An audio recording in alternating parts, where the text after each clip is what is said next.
அவ்வளோதான், நான் வழி தவறிட்டேன் பாஸ்டர். உண்மைதான், நீங்கள் சொல்கிறது எல்லாமே உண்மைதான். பட் நான் இனி ஒன்றும் திரும்பி இனி அப்படியே வாழ்ந்துட வேண்டியதான். இல்லை இல்லை, நான் நம்புகிறேன். அந்த இளையகுமாரன் தன்னுடைய தகப்பனாரை விட்டு வழி மாறி போயிட்டான், எல்லாத்தையும் வாங்கிட்டு போயிட்டான். ஆனால் ஒரு நாள் எல்லாத்தையும் இழந்து இருக்கும்போது இதுவே இனி பன்றியை மேய்ச்சிட்டே வாழலாம்னு நினைக்காம அவன் ஒரு முடிவு எடுக்கிறான். நான் என் தகப்பனார் இடத்திற்கு கண்டிப்பாய் திரும்பி போவேன், நான் விட்ட வழிக்கு திரும்பி போவேன், என்னுடைய பாதையை நான் கண்டுபிடிப்பேன். அந்த இடத்துல முன்னாடி மாதிரி எனக்கு ஆசீர்வாதம் கிடைக்காட்டா கூட ஓரளவு கம்ஃபர்ட்டாக நான் வாழ்ந்துடலான்னு சொல்லி தன்னுடைய வழியை தேடி தன் தகப்பனார் இடத்துல வரும்போது தன்னுடைய தகப்பனார் தூரத்தில் கண்டு அவனை கட்டி பிடிச்சி அவனை முத்தம் பண்ணி, இல்லைப்பா உன் வழியில் நீ நடக்கலான்னு மறுபடியும் அந்த தகப்பன் அந்த வழியிலே அவனை நடக்க பண்ணது உண்மையானால் இந்த சத்தத்தை கேட்குற நிறைய பேரை தப்பான வழியில் போயிட்டு இருக்கிற உங்களை நீங்கள் சூஸ் பண்ண அந்த வழியிலிருந்து கர்த்தர் திரும்ப எடுத்து உங்களை சரியான வழியில் கர்த்தர் கொண்டு வந்திருக்கிற வல்லவராக இருக்கிறார். வேதத்தை திறந்து நம்ம ஒரு வசனத்தை வாசிக்க போகிறோம். எரேமியாவின் தீர்க்க தரிசன புஸ்தகம் 6ஆம் அதிகாரத்தினுடைய 16வது வசனத்தை நம்ம வாசிக்க போகிறோம். எரேமியாவின் தீர்க்க தரிசன புஸ்தகம் 6ஆம் அதிகாரம் 16வது வசனம். வழிகளிலே நின்று பூர்வ பாதைகள் எவைகள் என்று கேட்டு விசாரித்து நல்ல வழி எங்கே என்று பார்த்து அதிலே நடவுங்கள், அப்பொழுது உங்கள் ஆத்துமாவுக்கு இளைப்பாறுதல் கிடைக்கும் என்று கர்த்தர் சொல்லுகிறார். இன்னொரு விஷயம் கூட வாசிக்கலாம், சத்தமா எல்லாரும் வாசிக்கலாம். வழிகளிலே நின்று பூர்வ பாதைகள் எவைகள் என்று கேட்டு விசாரித்து நல்ல வழி எங்கே என்று பார்த்து அதிலே நடவுங்கள், அப்பொழுது உங்கள் ஆத்துமாவுக்கு இளைப்பாறுதல் கிடைக்கும் என்று கர்த்தர் சொல்லுகிறார். கர்த்தருடைய பிள்ளைகளே, ஒரு மனிதனுடைய வாழ்க்கையிலே இந்த இளைப்பாறுதல் அப்படின்னா இந்த சமாதானம் அப்படின்றது ரொம்ப முக்கியமான ஒன்று. எது செஞ்சாலும் நம்முடைய இருதயம் ஒரு சமாதானமாக இருக்கணும், ஒரு இளைப்பாறுதலாக இருக்கணும். அது கொஞ்சம் சம்பாதிச்சாலும் பெருசாக சம்பாதிச்சாலும் நிறைய வந்தாலும் கொஞ்சம் வந்தாலும் பெரிய பொறுப்புகளாக இருந்தாலும் சின்ன பொறுப்புகளாக இருந்தாலும் இந்த சமாதானம் யாருக்குள்ள எல்லாம் இருக்கிறதோ அவர்கள் எல்லாரும் மிகப்பெரிய பாக்கியவான்கள். ஆண்டவருடைய வார்த்தை சொல்லுகிறது, நான் உங்களுக்கு சமாதானத்தை தருவேன், இந்த உலகம் கொடுக்கிற பிரகாரமாய் அல்ல, என்னுடைய சமாதானத்தையே உங்களுக்கு நான் வைத்து போகிறேன். அப்போ நம்முடைய ஆண்டவர் யார் அப்படின்னா வேதம் சொல்லுகிறது, அவர் சமாதானக்காரனர். ஆமென் சொல்லுங்கள். எவ்வளோ பெரிய கலக்கமா இருந்தாலும் எவ்வளோ பெரிய பயமா இருந்தாலும் எல்லா இடத்துலையும் ஆண்டவர் வந்து நிற்கிற இடத்துல கர்த்தர் என்ன கொடுத்தார் அப்படின்னா உங்களுக்கு சமாதானம், உங்களுக்கு சமாதானம். நான் நம்புகிறேன் அந்த சமாதானம் இல்லாமல் இங்கே யாரெல்லாம் இருக்கிறீர்களோ உங்கள் படகு அலைவாய்ந்து கொண்டிருக்கலாம். ஆனால் கர்த்தர் சீக்கிரமாய் உங்களுக்கு அந்த சமாதானத்தை கிருபையாய் கர்த்தர் தருவாராக. வேதத்தில் இந்த இடம் சொல்லுகிறது, யாருக்கு சமாதானம் கிடைக்கும் அப்படின்னா யார் தங்களுடைய வழியை கண்டுபிடிக்கிறார்களோ, யார் அவர்களுக்குரிய வழியிலே நடக்கிறார்களோ அவர்களுக்கு என்ன ஆகுமாமா, ஒரு சமாதானம் உண்டாகும். கவனிங்கள், சிலர் காலையில் வேலைக்கு போகும்போது பார்த்தீங்க அப்படின்னா ரொம்ப டென்ஷனாக போவாங்க. நம்முடைய வேலைகளை நம்ம நிறைய பேர் ரொம்ப டென்ஷனாக செய்கிறோம். ஆனால் சிலர் பார்த்தீங்க அப்படின்னு சொன்னால் அவ்வளவு சமாதானமாக அந்த வேலையை அவங்க செய்வாங்க. அவங்க சம்பாத்தியத்தில் அவங்களுடைய சாப்பாட்டில் மத்தியானம் பார்த்தீங்க அப்படின்னு சொன்னால் சாப்பிட்டுட்டு அப்படியே அந்த சேரில் சாஞ்சிட்டாங்கன்னா ஒரு 5 நிமிஷம் அப்படியே டீப்பாக தூங்கிடுவாங்க. அப்படின்னா அவங்களுக்கு ஒரு சமாதானம் இருக்குது. ஆனால் நிறைய பேர் என்ன பண்ணுறது இல்லைன்னா சமாதானம் இல்லை. காரணம் என்னன்னா அவர்களுக்கு அந்த வேலையில் அவங்களுக்கு இன்ட்ரெஸ்ட் இல்லை, அந்த வேலை அவர்களுடைய வேலை இல்லை, அதிலே பெரிய பிடிப்பு இல்லை, அதிலே நான் நடக்கிறதை வெறுப்போடு நிறைய பேர் செய்கிறார்கள். அதனால தான் அந்த வேலையிலே அவர்களுக்கு சமாதானம் இல்லாமல் இருக்கிறது. ஆனால் வேதம் சொல்லுது, உங்களுடைய வழியிலே நீங்கள் நடப்பீர்களே ஆனால் அந்த வழியிலே உங்களுக்கு என்ன உண்டாகும் என்றால் சமாதானத்தை கர்த்தர் தருவார். இந்த மாதம் இது கடைசி வாரம். போன வாரத்திலிருந்தே கர்த்தர் பேசுறாரு. நான் நம்புறேன் இந்த சத்தத்தை கேட்கிற ஒவ்வொருத்தரையும் இதுக்கு முன்னாடி நீங்கள் வழி தப்பி தெரிந்திருக்கலாம், இதுக்கு முன்னாடி இன்னொருத்தருடைய வழியிலே நீங்க நடந்திருக்கலாம், உங்களுடைய பாதைகளை நீங்கள் கண்டுபிடிக்காமல் இருந்திருக்கலாம், உங்களுடைய பாதைகளை நீங்கள் தேடிக்கொண்டே இருக்கலாம். என்னுடைய வழி இதுதானா, நான் இங்கே தான் நடக்கணுமா, இதுதான் என் எதிர்காலமா? ஆனால் நான் இங்கே பிரசங்கம் பண்ணும்போதே கர்த்தருடைய வார்த்தையை சொல்லி உங்களை பிளஸ் பண்றேன். இந்த மாதம் முடிகிறதுக்குள்ளே, இந்த வருடம் முடிகிறதுக்குள்ளே கர்த்தர் உங்கள் அனைவரையும் உங்களுக்குரிய பாதையிலே கர்த்தர் உங்களை கொண்டு போய் நிற்க வைத்து அதிலே உங்களை நடத்தி கர்த்தர் உங்களை சந்தோஷப்படுத்தி, ஆமென், நீங்கள் சீக்கிரமாய் கண்டுபிடிக்க போகிறீர்கள். நீங்கள் சீக்கிரமாய் உங்கள் பாதைகளை கர்த்தர் உங்களுக்கு காண்பிக்க போகிறார். இதுதான் உங்களுடைய பாதை என்று உங்க மனசு சந்தோஷப்பட போகிறது. ஹல்லேலூயா.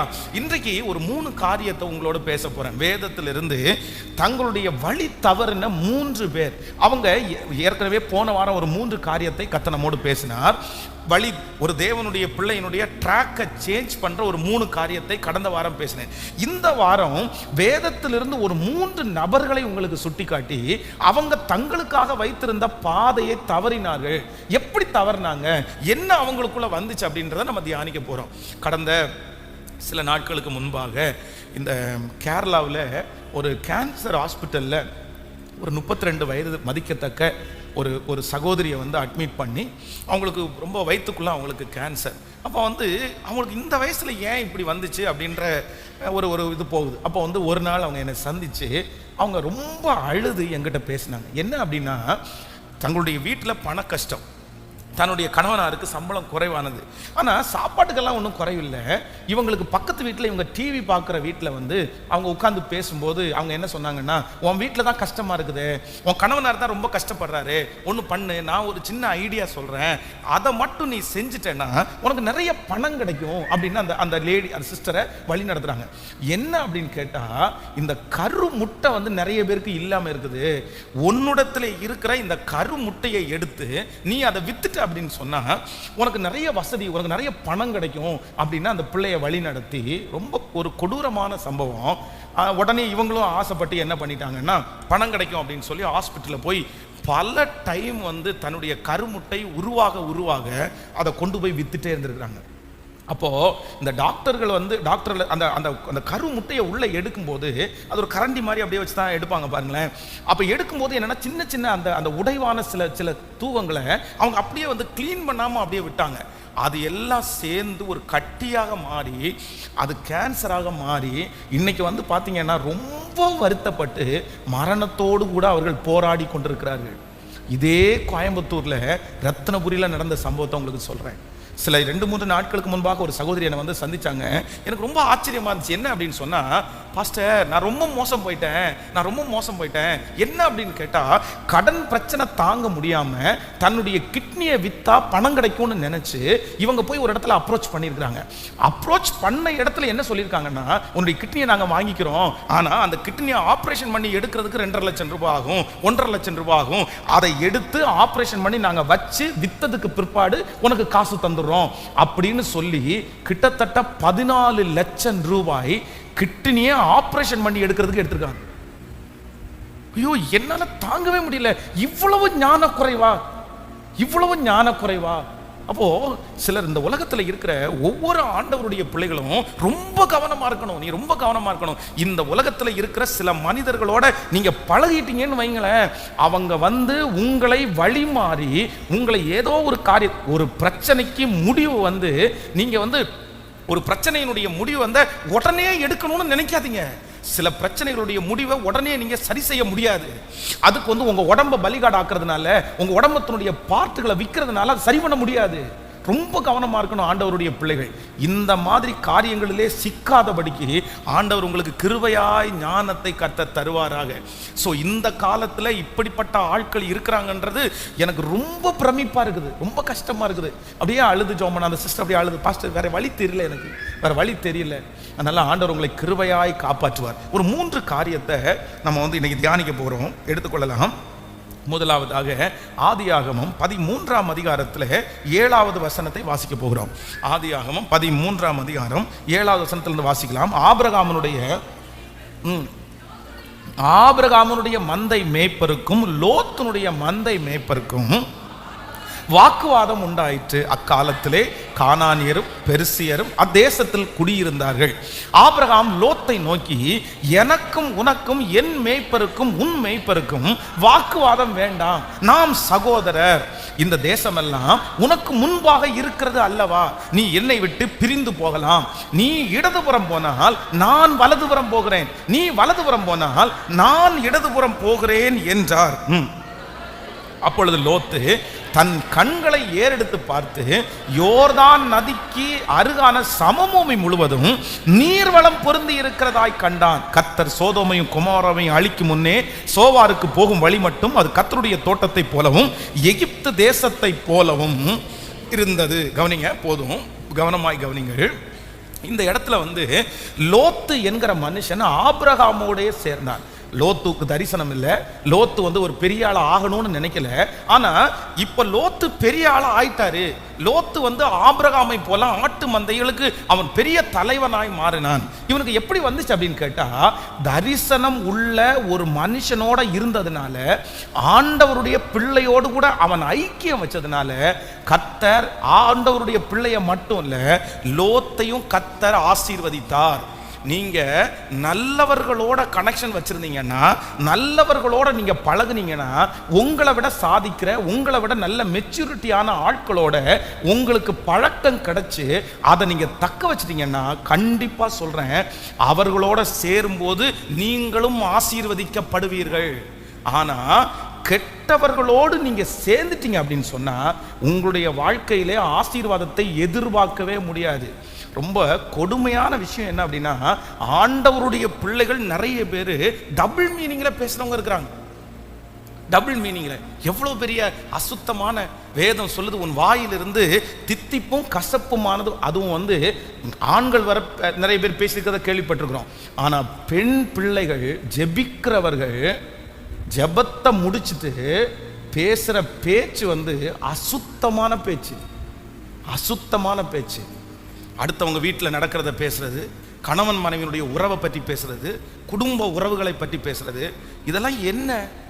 ஆண்டவருடைய பிள்ளைகள் ஒன்று நினைத்து கொள்ளுங்கள், ஆகாத சம்பாசனைகள் நல்லொழுக்கங்களை கெடுக்கும். அப்படிப்பட்ட வார்த்தையை பேசுகிறவரிடத்திலிருந்து நீங்கள் விலகுங்கள். அப்படிப்பட்ட ஐக்கியம் உங்களுக்கு வேண்டாம். அப்படிப்பட்ட கெட்ட நபர்களோட நீங்க சவகாசம் வச்சிருந்தீங்க அப்படின்னு சொன்னா, நீங்க எப்படி மெச்சூர்ட் ஆவீங்க? நீங்க எப்படி ஆண்டவருடைய பிள்ளைகளா மாற முடியும்? நீங்க எப்படி வளர முடியும்? பாருங்க, சிலருடைய கணவனார் வந்து சொல்லும் போது அப்படி சொல்லிருக்காங்க, அவங்களுக்கு அனுப்புகிற, அவங்க தோழிகள் தான் அனுப்புகிற எஸ்எம்எஸ் வந்து அவ்வளவு அசிங்கமான எஸ்எம்எஸ். எப்படி இதெல்லாம் கர்த்தருடைய பிள்ளைகள் ஒன்று நினைத்து கொள்ளுங்கள், அம்மா அப்பாவே இப்படிப்பட்ட தப்பான நபர்களோட பழக்கம் வச்சிருந்தீங்கன்னா, உங்க பிள்ளைங்க கண்டிப்பாக நல்ல அளவில் வளரவே முடியாது, வளரவே முடியாது. உங்களுடைய ஐக்கியம் வந்து குறை சொல்றவங்கள்ட்டயும், உங்களுடைய ஐக்கியம் வந்து கெட்ட வார்த்தை பேசுறவங்கள்ட்டையும், உங்களுடைய ஐக்கியம் வந்து அந்த மனைவியை பற்றி இந்த கணவனை பற்றி பேசுறவங்களிடத்திலையும், அசுத்தமா பேசுறவங்களிடத்திலையும் உங்களுடைய ஐக்கியம் இருக்குமானால், உங்க குடும்பத்தில் என்ன சமாதானத்தை, நல்லா இருக்கிறது மாதிரி தெரியும், ஆனா உங்க குடும்பம் ரொம்ப கஷ்டப்பட்டுரும். ரொம்ப ஜாக்கிரதை. நம்ம சேருகிற ஆட்கள், நீங்கள் பழகுகிற ஆட்கள் நல்லவங்களா இருக்கணும். நல்ல அவங்கள்ட்ட ஏதாவது கத்துக்கிறது மாதிரி இருக்கணும், அவங்க ஏதாவது சொல்லி கொடுக்கறது மாதிரி இருக்கணும், அவங்கள பார்த்து படிச்சுக்கிறது மாதிரி இருக்கணும். இந்த மாதிரி ஆண்டவருடைய பிள்ளைகள், வாலிப தம்பிகளுக்கும் தங்கச்சிகளுக்கும் சொல்றேன், உன் கிளாஸ்ல அந்நிய நுகத்திலே அவிசுவாசிகளோடு பிணைக்கப்படாதிருப்பீர்களாக. ஏன்னா ஒளிக்கும் இருளுக்கும் சம்பந்தமே இல்லையாமா. இந்த தெருவில் நீங்க குடி இருக்காதீங்க, இந்த தெருவில் குடி இருக்க வேண்டாம் அப்படின்னு ஏன் சொல்றோம் அப்படின்னு சொன்னா, வேற எதுனாலையும் இல்லை. அந்த தெருவில் இருக்கிற 4 பேருடைய குடும்பத்தில் அவங்களுக்கு நல்ல பேர் இல்லை, அவங்களுடைய வாழ்க்கை முறை சரியில்லை, அந்த வீட்டுக்கு யாராரோ வந்துட்டு போறாங்க, உங்களையும் அப்படி தப்பா நினைச்சிருவாங்க, உங்களை அப்படி தேவையில்லாம உங்களை கைட் பண்ணுவாங்க, உங்களை அப்படி வழி நடத்த கூடாது என்கிறதற்காக தான் இந்த தெரு உனக்கு வேண்டாம், இந்த தெருவில் நீ பழகக்கூடாது, இந்த ஆட்களோட உங்களுக்கு சவகாசம் வேணாம் அப்படின்னு அதனால தான் சொல்றாங்க. ஆனா சிலர் என்னன்னா, அதென்ன ரொம்ப கவனம், ரொம்ப கவனம். படிக்கிற தம்பிங்க தங்கச்சிங்க இன்னைக்கு நிறைய பேர் கெட்டு போய் இருக்கிறதுக்கு காரணம் என்ன அப்படின்னா, சேர்க்க நீங்க சேரலைன்னா உன் வாழ்க்கை ஒன்றும் இல்லாமல் போயிருமாங்க. ரொம்ப கவனம், ரொம்ப கவனம். நீ சிகரெட் அடிக்க மாட்ட, ஆனா சிகரெட் அடிக்கனோட சேர்ந்துட்டு அப்படின்னு சொன்னா, என்னைக்காவது ஒரு நாள் உன்னை அப்படி அவங்க கைட் பண்ணாங்கன்னு நீ என்ன பண்ண முடியும்? நீ பேசவே வேண்டான்னு சொல்லல, நீ அவங்கள வெறுத்துன்னு சொல்லல. ஆனா என்ன அப்படின்னா, உன்னுடைய பழக்க வழக்கம் முழுவதும் கெட்டவர்களோட வைத்திருந்தீங்கன்னா நீங்க எப்படி ஆவிக்குரிய வாழ்க்கையில முன்னேறுவீங்க?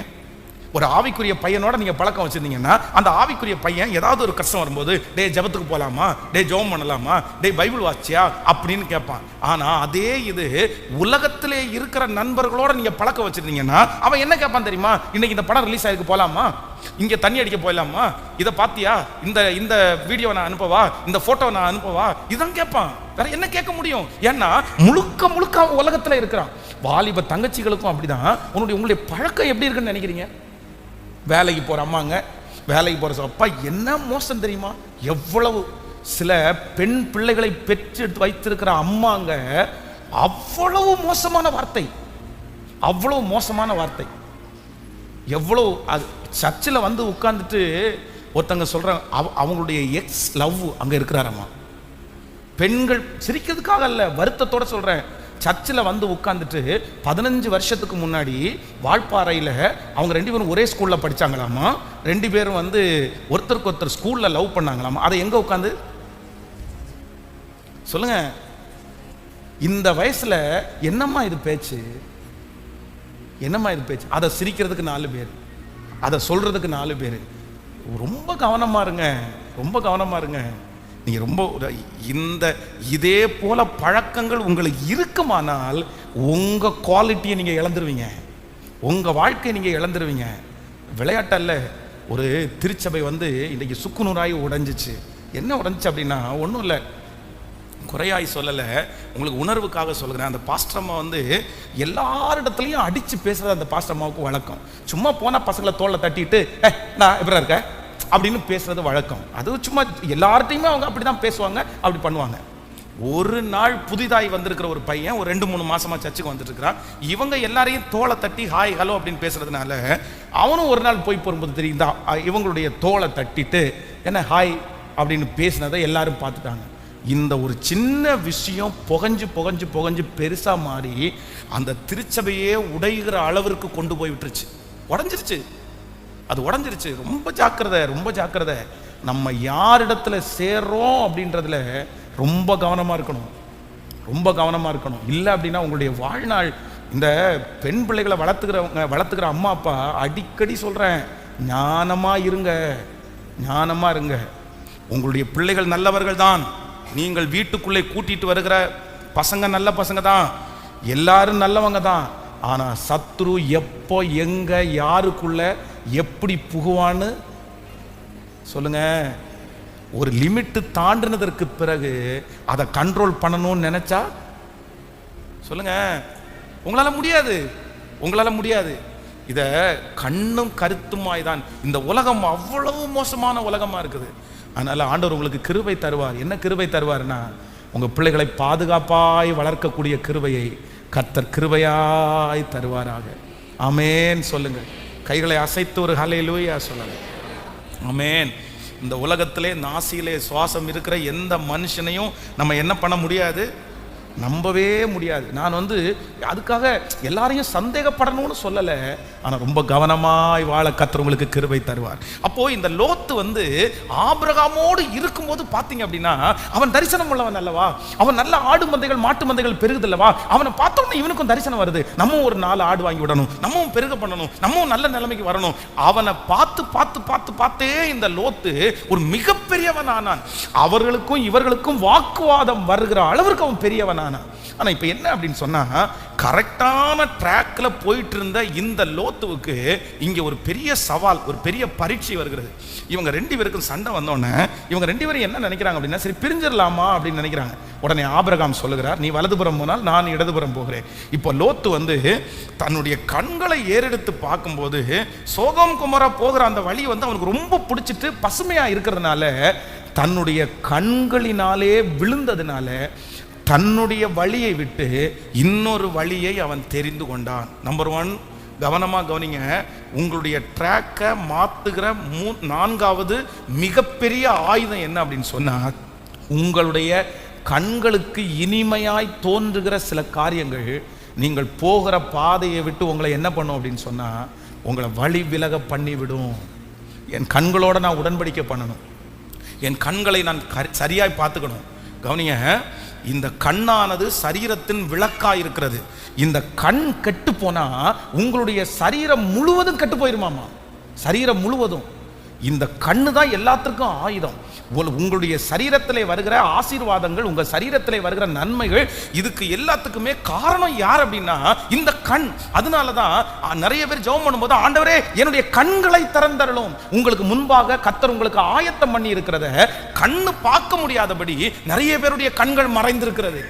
ரொம்ப கவனம். ஆண்டவரே என்னுடைய கண்களின் காட்சியின்படி நான் என்ன பண்ணக்கூடாதுன்னா நடக்கவே கூடாது. கவனிங்க, வாலிப தங்கச்சியும் தம்பியும் கவனிங்க. உன்னுடைய கண்ணு ஒருத்தரை பார்த்த உடனே எனக்கு பிடிச்சிருச்சு, ஆனால் உன்னுடைய கண் பார்த்ததை மட்டும் வச்சு உன்னுடைய எதிர்கால வாழ்க்கையை நீ தீர்மானித்துட்டேன்னா கண்டிப்பாக உன்னுடைய எதிர்கால வாழ்க்கை வெற்றியாக இருக்க முடியாது. நிறைய பேர் கூலிங் கிளாஸ் போட்டுட்டு ஒரு பைக்கை வாங்கிட்டு வந்து சுற்றி 8 போட்ட உடனே நிறைய தங்கச்சி பிள்ளைங்களுக்கெல்லாம் பார்த்த உடனே என்ன பாரு கூலிங் கிளாஸ் போட்டு வந்துருக்கான் பாரு பைக். அந்த பைக்கு எவன்ட்டு யாராவது வாங்கினான்னு தெரில, அந்த கூலிங் கிளாஸ் எவனத்தை திடீர் வந்தானு தெரில. இல்லை சொல்கிறேன், சில பிள்ளைகளுக்கு பார்த்த உடனே ஒரு அட்ராக்ஷன், சில தம்பி பார்த்த உடனே ஒரு அட்ராக்ஷன். ஐயோ இந்த பிள்ளை நல்ல பிள்ளையாக தான் இருக்கும், இந்த பையன் நல்ல பிள்ளையாக தான் இருக்கும். நீங்கள் கண்ட்ரோல் பண்ண வேண்டியது என்ன தெரியுமா? உங்களுடைய கண்கள் சில நேரத்தில் உங்களுடைய பாதைகளை விட்டு உங்களை தடுமாற பண்ணும். ஆமேன். கைகளை உயர்த்தி ஒவ்வொருத்தரும் சொல்லுங்க, என்னுடைய கண்களுக்கு காவல் வையும் ஆண்டவரே, என் பிள்ளைகளுடைய கண்களுக்கு காவல் வையும் ஆண்டவரே. சத்தமா ஆண்டவரே, என்னுடைய கண்கள் மாயை பாராதபடி என்னுடைய கண்களை காத்து கொள்ளும் ஆண்டவரே. என்னுடைய கண்களால் அசுத்தத்தை ரசிக்காதபடிக்கு, என்னுடைய கண்களால் ஆண்டவரே உமக்கு பிரியமில்லாத காரியத்தை ரசிக்காதபடிக்கு என்னுடைய கண்களை காத்து கொண்டு என்னுடைய கண்களுக்கு முன்பாக எனக்காக நீர் ஆயத்தம் பண்ணி வைத்திருக்கிற அந்த எதிர்காலத்தை காணும்படி என்னுடைய கண்களை திறந்தருளும், என் கண்களை திறந்தருளும். ஹல்லேலூயா. ஒவ்வொருத்தரும் நீ எடுக்க வேண்டிய பெரிய தீர்மானம் என்ன அப்படின்னு சொன்னா, ஆண்டவரே என்னுடைய கண்ணு பார்த்தது எல்லாத்தையும் நான் செஞ்சிட முடியாது, கண்ணு பார்த்தது எல்லாத்தையும் அனுபவிச்சிட முடியாது.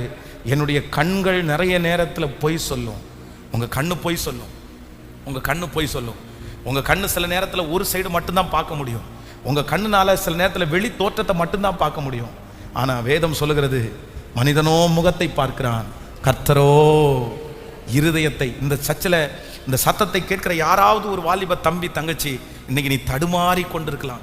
உன் கண்ணுக்கு ரொம்ப பிரியமா இருக்கலாம், உன் கண்ணுக்கு ரொம்ப இஷ்டமா இருக்கலாம், உன் கண்ணுக்கு அந்த பர்சனை தவிர வேற யாரையுமே உங்களுக்கு ஒரு பெரிய விதா தெரியாம இருக்கலாம். முழுக்க முழுக்க உங்க கண்ணுக்கு நிறைஞ்சு அந்த நபர் உங்களை ஆளுகை செய்யலாம். ஆனா இன்று யோசிங்க, உன்னுடைய கண் கெட்டதா இருக்குமானால், உன் கண் தவறானதை சூஸ் பண்ணுமானால் உங்க வாழ்க்கை முழுக்க இருண்டு போயிடும். கர்த்தர் இன்னைக்கு உங்களை சந்திச்சு பேசுறாரு, இல்ல உன்னுடைய கண்ணின் பார்வையின் படி நீ நடக்கவே வேண்டாம். ஆமேன் சொல்லுங்கள். எத்தனை பேர் ஆமோதிக்கிறீங்க? கைகளை அசைத்து ஒரு ஹல்லேலூயா சொல்லலாம். அதான் சிம்சோன் இடத்துல அவங்க அப்பா பேசும்போது பேசுறாரு, எப்பா என்ன நீ என்ன பேசிட்டு இருக்கேன்னு கேட்கிறாரு. இல்ல எனக்கு கல்யாணம் பண்ணிக்கணும்னு சொல்லும்போது, நீ கல்யாணமே பண்ணிக்க முடியாதுப்பா, நீ பிறந்ததுலேருந்தே நீ நசரேயன். அப்போ அவன் சொல்றான், இல்லை நான் பெலிஸ்தியர்ல ஒரு குமாரத்தியை நான் கண்டேன் அப்படின்னு. எப்பா நான் உனக்கு கல்யாணமே பண்ணிக்க வேண்டாம்னு நான் சொல்றேன், நீ என்னடா பெலிஸ்தியர் குமாரத்தி அப்படின்னு சொல்ற. உடனே அவன் சொல்றான், என்ன சொன்னான் தெரியுமா? அவள் என் கண்களுக்கு, சொல்லுங்க, நியாயாதிபதிகள் 14ஆம் அதிகாரம் 3வது வசனத்தில் நீங்க வாசி பார்த்தீங்கன்னா, அப்பொழுது அவன் தாயும் அவன் தகப்பனும் அவனை நோக்கி, நீ போய் விருத்த சேதனம் இல்லாமல் பெலிஸ்தியரிடத்தில் ஒரு பெண்ணை கொள்ள வேண்டியது என்ன? உன் சகோதரின் குமாரத்திகள் எங்களுக்கு எங்கள் ஜனம் அனைத்திலையும் பெண் இல்லையா என்றார்கள். சிம்சோன் தன் தகப்பனை நோக்கி, அவள் என் கண்ணுக்கு பிரியமானவள். எதுக்கு பிரியமானவளாமா? சொல்ல கேட்கல. யாருக்கு?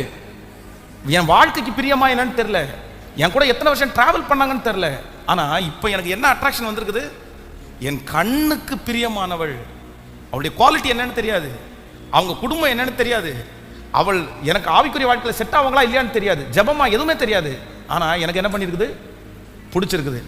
இந்த சிம்சோனுடைய முடிவை வேதத்தில் வாசிச்சு பார்த்தீங்க அப்படின்னு சொன்னா, அவனுக்கு விரோதமானவர்கள் பிடித்து அவனுடைய கையில ஒரு அடி கொடுத்திருந்தா தாங்கியிருப்பான், காலில் அடிச்சிருந்தா அவன் தாங்கியிருப்பான், அவ்வளோ பெரிய பலசாலி. ஆனா எதை பிடுங்கினாங்க தெரியுமா? முதல்ல எதிரிகள் வந்த உடனே அவனுடைய 2 கண்ணையும் பிடுங்கிட்டாங்க, 2 கண்ணையும் பிடுங்கிட்டாங்க.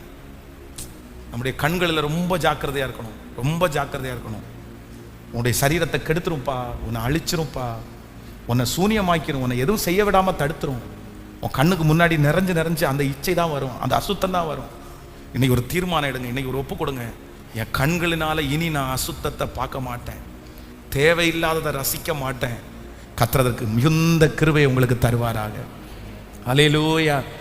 பெரியவர்களும் அப்படித்தான், பெரியவர்களும் அப்படித்தான். அதான் நீங்க பார்க்குற பார்வை, நீங்க பார்க்குற படங்கள், நீங்கள் பார்க்குற பிக்சர்ஸ் பல வருடங்கள் உங்களுடைய மைண்டில் அழியாததா இருக்கும். உங்களுடைய கண்ணை ரொம்ப கவனமாக வச்சுக்கணும், ரொம்ப ஏன்னா இல்லைன்னா மாயை உங்களை கண்ணை அடைச்சிரும். ஜெபிக்கலாமா? உங்களுடைய கண்களில் கைகளை வைத்து கூட ஜெபம் பண்ணுங்க. ஆண்டவரே என் கண்களுக்கு காவல் வையும் ஆண்டவரே, என் உதடுகளின் வாசலை காத்து கொள்ளும் ஆண்டவர். சங்கீதக்காரன் ஜெபித்தது போல ஜெபம் பண்ணுங்க. ஆண்டவரே ஆண்டவரே ஆண்டவரே ஆண்டவரே ஆண்டவரே ஆண்டவரே ஆண்டவரே, இந்த கண்களில் ஒரு பரிசுத்தத்தை கொடுங்க ஆண்டவரே. எங்க கண்களில் ஒரு பரிசுத்தத்தை கொடுங்க ஆண்டவரே. எங்க கண்களில் ஒரு பரிசுத்தத்தை கொடுங்க ஆண்டவரே. எங்களுடைய கண்கள் உம்மை நோக்கட்டும் ஆண்டவரே. எங்களுடைய கண்கள் நேராய் நோக்கட்டும் ஆண்டவரே. தீயனை எதையுமே நாங்க பார்க்க கூடாது ஏசப்பா. ராஜா, இந்த ஆண்டு நாங்கள் முடிக்கும் போது எங்களுடைய கண்களில் ஒரு பரிசுத்தத்தோட இந்த வருஷத்தை முடிக்கணும். அதற்கு பரலோகத்தின் தேவனாகிய கர்த்தர் எங்களுக்கு ஒரு இரக்கத்தை பாராட்டுவீராக. எங்க கண்கள் உம்முடைய கிருபையினால் நிரம்பட்டும் ஆண்டவரே. எங்க கண்கள் உம்மை பார்க்கட்டும் ஆண்டவரே. நீர் எங்களுக்கு ஆயத்தம் பண்ணி இருக்கிற அந்த தரிசனத்தை பார்க்கட்டும் ஆண்டவரே. எங்கள் கண்களை உமக்கு நேராக திறந்தருளும் ஆண்டவரே.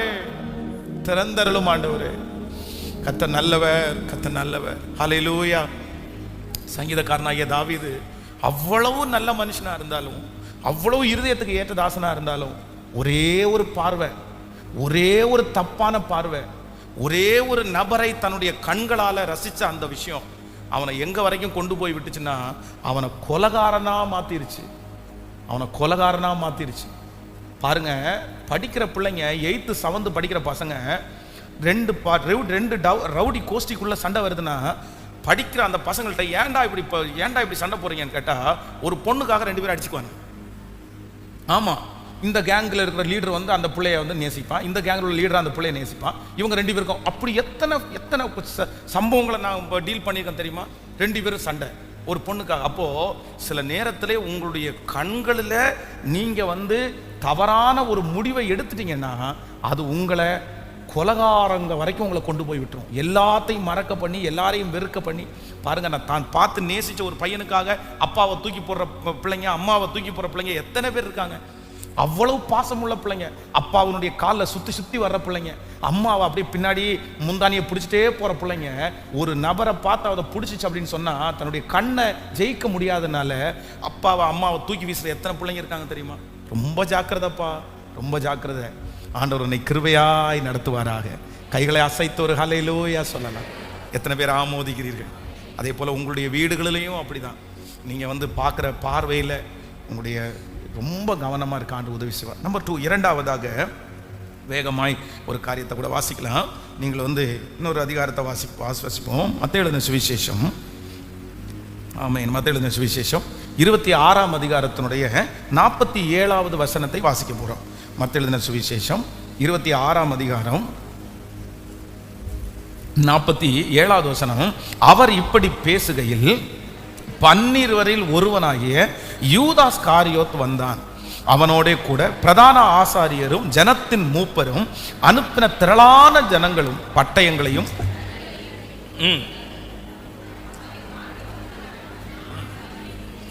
திரளான ஜனங்கள் அவரை காட்டி கொடுக்கிறவன் தான் எவனை முத்தம் செய்கிறானோ அவன்தான் அவனை பிடித்துக் கொள்ளுங்கள் என்று அவர்களுக்கு அடையாளம் சொல்லி இருந்தான். உடனே அவன் இயேசுவினிடத்தில் வந்து ரபி வாழ்க என்று சொல்லி அவரை முத்தம் செய்தான். இயேசு அவனை நோக்கி, சிநேகிதனே, என்னத்திற்காக வந்திருக்கிறாய் என்றான். அப்பொழுது அவர்கள் கிட்ட வந்து இயேசுவின் மேல் கை போட்டு அவரை பிடித்தார்கள். கவனிங்க ஆண்டவருடைய பிள்ளைகளே, இந்த இடத்துல இந்த முழு உலகத்திற்கும் ஆண்டவருடைய பெரிய சுவிசேஷத்தை கொண்டு போகிறதற்கு ஆண்டவருக்கு அடுத்தபடியாய் கர்த்தர் 12 பேரை ஆண்டவர் தெரிந்து கொண்டார். அந்த 12 பேரையும் ஆண்டவர் விசேஷப்படுத்தினார். தன்னோடு வைத்திருக்கவும் தன்னுடைய ஊழியத்தில் தான் கூட டிராவல் பண்ணுறதுக்கும் ஆண்டவர் வந்து 12 பேரை செலக்ட் பண்ணுறார். அந்த 12 பேரில் 11 பேரை இந்த பூமியில் மட்டும் இல்லை, பரலோகத்தில் ஆண்டவர் இருக்கிற அந்த சிங்காசனத்துக்கு பக்கத்தில் அவர்களுக்கும் கர்த்தர் ஒரு இடத்தை கொடுத்து அங்கேயும் அந்த 12 பேரை கர்த்தர் வந்து அந்த 11 பேரை முன்குறிக்கிறார். ஆனால் 12 பேரில் எல்லாரும் அவங்கவுங்க ட்ராக்கில் ஓடிட்டாங்க. சிலர் பெருசா, சிலர் சின்னதா, சிலர் வந்து ஊழியத்தை செஞ்சாங்க. ஆனால் அந்த 12 பேர் இருக்க வேண்டிய இடத்துல ஒரே ஒருத்தன் மட்டும் தள்ளப்பட்டான். யூதாஸ் காரியோத்து மட்டும் அந்த தரிசனத்துக்குள்ள வரவே இல்லை. கர்த்தரவனை அழைச்சார், கர்த்தரவனை சொல்லி கொடுத்தார், ஆண்டவரோட நடந்தான். ஆனால் அந்த பாக்கியத்தை இழந்துட்டான்.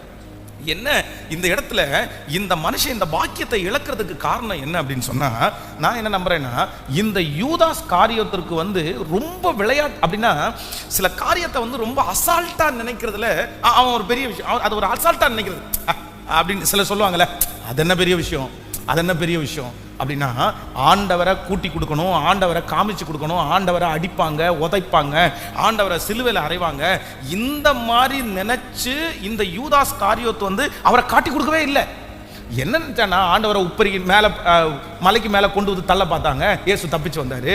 அங்கே அடிக்கிறதுக்கு அத்தனை பேர் கூடுனாங்க, இயேசு தப்பிச்சு வந்தாரு. ஆண்டவர் எங்க போனாலும் தப்பிச்சு வருவாரு. இப்போ நான் ஆண்டவரை பிடிச்சு கொடுத்தா கூட ஆண்டவர் ஈஸியா என்ன பண்ணுவாரு, தப்பிச்சு வந்துருவாரு. எனக்கு பணமும் கிடைக்கும், ஆண்டவரும் வந்துருவாரு. அப்போ அவ்வளோ ஆண்டவர் வந்து இடையில சொல்றாரு, என்னை காட்டி கொடுக்கிறவன் பிறவாமல் இருந்தால் நலமா இருக்கும் அப்படின்னு சொல்றாரு. ஆனா அப்ப கூட உணர்வு வரல, அது என்ன பெரிய விஷயம், ஆண்டவர் தப்பிச்சு வந்துருவாரு. நம்பர் 2, இரண்டாவதாக உங்க வாழ்க்கையில உங்களுடைய ட்ராக்கை மாத்துற ஒரு மிகப்பெரிய ஆயுதம் என்ன அப்படின்னு சொன்னா, சில விஷயத்தை நீங்க அசால்ட்டா எடுத்துட்டீங்கன்னா அதன் நிமித்தம் வருகிற ஆபத்தை நீங்கள் சந்திக்க வேண்டியதா இருக்கும். கவனிங்க, சீரியஸா எடுக்க வேண்டிய விஷயத்தை என்னதான் பண்ணணும் சொல்லுங்க, பக்கத்துல கையை பிடிச்சி சொல்லுங்க, எல்லாத்துலயும் விளையாட்டுத்தனம் பண்ணாதீங்க. சொல்லுங்க, எல்லாத்துலயும் விளையாடாதீங்க.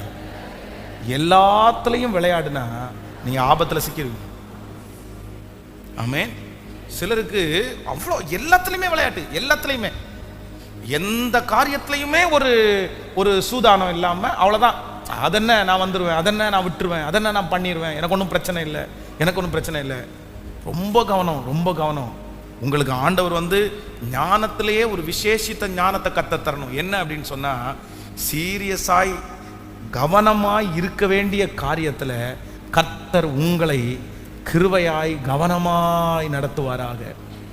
ஆமென்.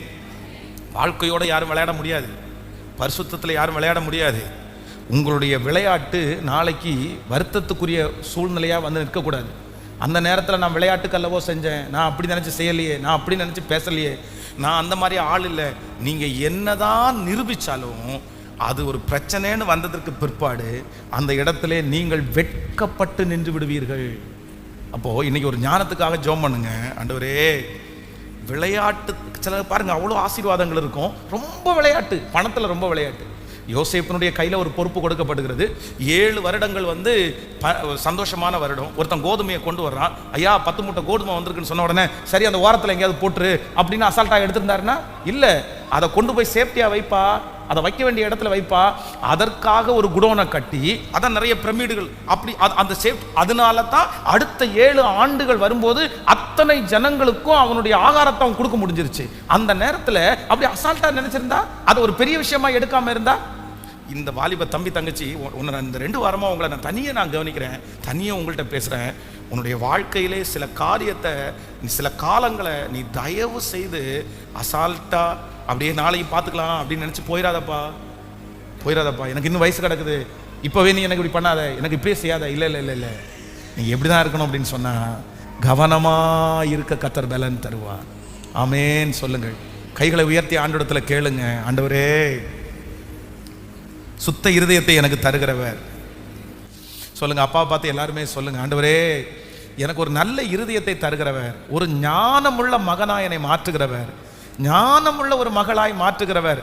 எனக்குள்ளே இருக்கிற தேவையில்லாத எல்லா விளையாட்டுத்தனங்களும் இயேசுவின் நாமத்தில் என்னை விட்டு கடந்து போய் ஒரு மெச்சூர்டுள்ள ஒரு நபராய், ஒரு நல்ல மதிப்புக்குள்ளே ஒரு நபராய் சொல்லுங்க, சத்தத்தை உயர்த்தி, ஆண்டவரே அப்படிப்பட்ட ஒரு கனத்திற்குரிய ஒரு நபராய் என்னை மாற்றுங்க ஆண்டவரேன்னு சத்தமா எல்லாரும் ஜெபம் பண்ணுங்க. ஆண்டவரே, என்னுடைய வயதில் என்னை விட ஆண்டவரே ஞானமா இருக்க முடியாதுன்ற அளவிற்கு கர்த்தர் அந்த அனுபவத்தை எனக்கு சொல்லி தருவீராக ராஜா, சொல்லி தருவீராக ஆண்டவரே.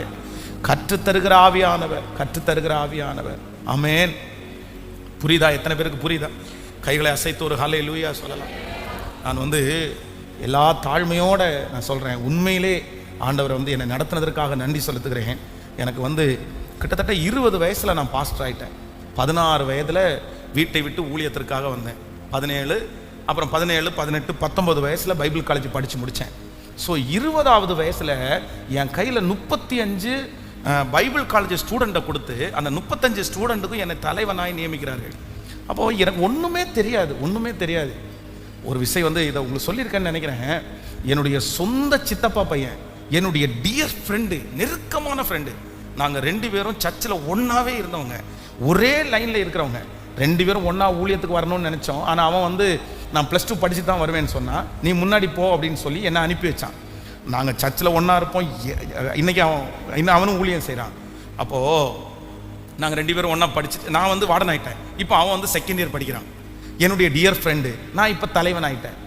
இப்போ நான் சொல்கிறது எல்லாத்தையுமே அவன் கேட்கணும். நாங்கள் 2 பேரும் வாடா போடான்னு கூப்பிட்டவங்க. இப்போ அவன் வாடா போடான்னு என்னை கூப்பிட முடியாது, என்ன பிரதர்ன்னு தான் கூப்பிடணும். நாங்கள் ஆனால் வீட்டுக்குள்ளே வாடா போடான்னு கூப்பிட்டவங்க. இப்போ என்ன பண்ணுறேன்னு தெரில. சரிடா, நீங்கள் வந்திருக்கிற, நான் வாடனாக இருக்கிறேன், என்ன பண்ண முடியும், நீ அப்படி தான் கூப்பிட்டாகணும் அப்படின்னு வச்சு. ஒரு நாள் வந்து நான் வந்து பைபிள் காலேஜ் ஸ்டூடெண்ட்டுக்கு வந்து பாட்டு கேட்குறதுக்கு பர்மிஷன் கொடுக்கல. சரி அப்படின்னு சொல்லி இவங்களுக்கு பாட்டு எப்படியாவது கேட்டால் நல்லா இருக்கும்னு சொல்லி என்னுடைய செலவிலே மேலே ஒரு ஸ்பீக்கரை மாட்டி கீழேருந்து பாட்டு போட்டால் மேலே வந்து பார்த்தீங்கன்னா ஸ்பீக்கர் கேட்கும். ஒரு ஃபாஸ்டிங் ப்ரேயருக்கு எல்லோரும் கிளம்பிட்டு இருக்காங்க, 5 மினிட்ஸ் டைம் இருக்குது. நான் வந்து பாட்டை ஆஃப் பண்ணிட்டேன் கீழே. சரி இவங்கெல்லாம் ரெடியாகி போயிடுவாங்கன்னு. மேலேருந்து இவன் வந்து சொல்கிறான், இந்த மாதிரி பாட்டை கொஞ்சம் போட்டு விடுங்க, 5 மினிட்ஸ் இருக்குல்ல. நான் உடனே சொன்னேன், 5 நிமிஷம் தான் இருக்குது, நீங்கள் எல்லாம் கிளம்பி வாங்க, நீங்கள் பாட்டெல்லாம் போட வேண்டாம் அப்படின்னு சொல்லிவிட்டு நான் வந்து என்னுடைய ரூமுக்குள்ளே வரேன். வந்துட்டு எனக்கு திரும்பியும் தோணுது, இவங்க என்ன பேசுவாங்கன்னு பார்க்கறதுக்காக திரும்பி நான் வந்து ரூம் போகிறேன். போன உடனே எல்லா பசங்களும் அமைதியாக இருக்காங்க. என்னுடைய நெருக்கமான அந்த டியர் ஃப்ரெண்டு, அவன் செகண்ட் இயர் தானே, அவன் என்ன சொல்கிறான் தெரியும், இவனுக்கு என்னவாமா, ஏன் அங்கேருந்து ஒரு பாட்டை வந்து ஆன் பண்ணி விட முடியாதா, பெரிய இவனை மாதிரி பேசிகிட்டு இருக்கிறான், என்ன பெரிய அப்படின்னு பயங்கரமாக திட்டுறான். என்ன திட்டுறான், எனக்கா கோவம்னா அப்படி கோவம் வருது. இப்போ பவர் என் கையில் இருக்குது, நான் என்ன வேணாலும் பண்ணலாம். அவனை வந்து பைபிள் காலேஜை விட்டு வெளியே போங்க அப்படின்னு சொல்லி மேல் இடத்துல சொன்னால் கூட அனுப்பி விட்ருவாங்கன்னு வைங்களேன். அந்த மாதிரி உரிமையை கொடுத்து வச்சுருக்காங்க. நான் ரொம்ப கோபமாக வேகமாக என் ரூமுக்கு வரேன். வந்துட்டு இவனை விட்டுறக்கூடாது, இப்படி இவன் நம்ம கூட இருந்தான்னு சொல்லிட்டு ரொம்ப ஓவராக பேசுகிறான். எல்லாருமே இவன் இப்படி பேசுகிறானா எல்லாருமே மதிக்காமல் போயிடுவாங்க, இவனுக்கு ஏதாவது ஒரு பாடத்தை கற்பிச்சு கொடுக்கணும் அப்படின்னு நினச்சி நேர ரூமுக்குள்ளே வந்து பைபிளை திறக்கிறேன். நீதிமொழிகளில் ஒரு வசனம் வருது. என்ன வசனம் அப்படின்னா, சொல்லப்படும் எல்லா வார்த்தையும் கவனியாதே, கவனித்தால் உன்னுடைய எதிரி உன்னை நிந்திக்கிறத உன் காதில், ஐயோ அப்படியே மூடி வச்சுட்டு தப்பு என்னுடையதான் ஆண்டவரே, தப்பு என்னுடையதான் ஆண்டவரே, நான் வந்து அவன்கிட்ட நான் சொல்லிட்டு திரும்பி போய் அவன் என்னை பற்றி என்ன பேசுகிறான்னு கேட்க போனது ஏன் தப்பு. உடனே அந்த வார்த்தைக்கு கீழ்ப்படிஞ்சு ஒன்றுமே நீ செய்யலை. அவனுக்கு அதை குறித்து எதுவுமே அவன்கிட்ட நான் பேசவே இல்லை. ஸோ அவனும் இன்றைக்கி வந்து பாஸ்டராக இருக்கிறான், நானும் இன்றைக்கி பாஸ்டராக இருக்கிறேன். ஆனால் 21 வயதில் ஆண்டவர் என் கையில் பாஸ்டருடைய பொறுப்பை கொடுத்தார். ஆனால் உண்மையிலே கர்த்தருக்கு நான் நன்றி செலுத்துகிறேன். அந்த 21 வயசில் எப்படி ஞானமாக அந்த சர்ச்சை நடத்தினேன், எப்படி ஆலோசனை கொடுத்தேன், எதுவுமே தெரியல. ஆனால் என் இளமையை குறித்து ஒருவரும் என்னை அசட்டை பண்ணாதபடி கர்த்தர் கற்பிலும் நடக்கையிலும் பேச்சிலும் நிறைய பேருக்கு கர்த்தர் முன்மாதிரியாகவே கர்த்தர் வைத்தார். ஆமேன், சொல்லுங்க பார்க்கலாம். ஆமேன். அப்போ உங்களை குறித்து ஒருவரும் அசட்டை பண்ணாதபடி இப்போ இருக்கிற நீங்க ரொம்ப கவனமா இருக்கணும். உங்களுக்கு அந்த பொறுப்புணர்வு, நான் ஒரு நல்ல ஒரு குடும்பத்தில் பிறந்த பிள்ளை, நான் ஒரு நல்ல குடும்பத்தில் உள்ளவன், எங்கள் அப்பா மரியாதைக்குரியவர், எங்கள் அம்மா மரியாதைக்குரியவர்கள், நாங்கள் இப்படி பண்ணக்கூடாது, நமக்கு இது தேவையில்லை. அந்த ஞானம் மட்டும் உங்களுக்கு வந்துச்சுன்னா இந்த உலகத்தில் ஒரு வெற்றியுள்ள வாழ்க்கையை கர்த்தர் உங்களுக்கு வாழ கிருபை தருவாராக. ஆமேன், சொல்லுங்கள் பார்க்கலாம். கைகளை அசைத்து ஒரு ஹல்லேலூயா, சத்தமாக ஒரு ஹல்லேலூயா சொல்லுங்களேன். எல்லாரும் ஆண்டவரிடத்தில் கேளுங்க, ஆண்டவரே எனக்கு ஒரு கிருபை தாங்க. என்னன்னா, எனக்கு நான் எப்படி இருக்கணும் அப்படின்னா, உங்களை பார்க்கும்போது நிறைய பேருக்கு இந்த வயசில் இவங்களுக்கு இவ்வளோ பெரிய ஞானமா அப்படின்னு சொல்கிற அளவிற்கு கர்த்தர் உங்களை ஞானத்தில் சிறந்திருக்க கர்த்தர் செய்வாராக. ஆமேன். கர்த்தர் இந்த ஜெபத்தில் இருக்கிற நிறைய அம்மா அப்பா வருத்தப்படலாம், என் பிள்ளைக்கு திருமணம் பண்ணி வச்சு கூட இன்னும் ஒரு எண்ணம் வரல பாஸ்டர், இன்னும் விளையாட்டு பிள்ளையாவே இருக்கிறான், இன்னும் விளையாட்டு பிள்ளையாவே அவ இருக்கிறா, இன்னும் வந்து அந்த சீரியஸ்னஸே வரல. ஆனால் நான் நம்புறேன் கர்த்தர் இந்த செய்தியை கேட்டுக்கொண்டு இருக்க அந்த ஒரு உணர்வுள்ள இருதயத்தை கர்த்தர் தருவாராக, அந்த சீரியஸ்னஸை கர்த்தர் தருவாராக, அந்த விளையாட்டு தனங்களை கர்த்தர் எடுத்து போட்டு ஒரு புருஷனுக்குரிய கிருபையை, ஒரு மனைவிக்குரிய கிருபையை கர்த்தர் கிருபையாய் தருவாராக. ஆமேன், சொல்லுங்கள். நான் இளைஞனாய் இருக்கும்போது இளைஞனை போல பேசினேன், அவங்கள போல நடந்தேன். ஆனால் நான் இப்போ முதிர் வயதுள்ளவன் ஆகும்போது எதை மறந்துட்டேனாமா சொல்லுங்க? இளம் வயதிலே இருக்கிறத மறந்துட்டேன். நான் இப்போ புருஷன் ஆயிட்டேன். நான் இப்போ ஒரு சூழ்நிலைக்கு வந்துட்டேன். அப்போது ஒரு ஏஜ் தாண்டினதற்கு பிறகு தகப்பனார் எப்படி இருக்கணும்? தகப்பனார் மாதிரி இருக்கணும். தாயார் கேட்கல கேட்கல சத்தமாக சொல்லுங்க. ஆமாம், ஒரு ஏஜ் தாண்டினதுக்கு அப்புறம் சின்ன பையனை மாதிரி கூலிங் கிளாஸ் போட்டு சும்மா ஃபேன்சிக்கு ஒரு நாளைக்கு வேணா ஆசைக்கு போட்டு பார்க்கலாம், தப்பில்லை, அது ஒன்றும் தவறு இல்லை. ஆனால் என்னைப்பார் என்ன அழகைப்பார் அப்படின்னு வந்துட முடியாது.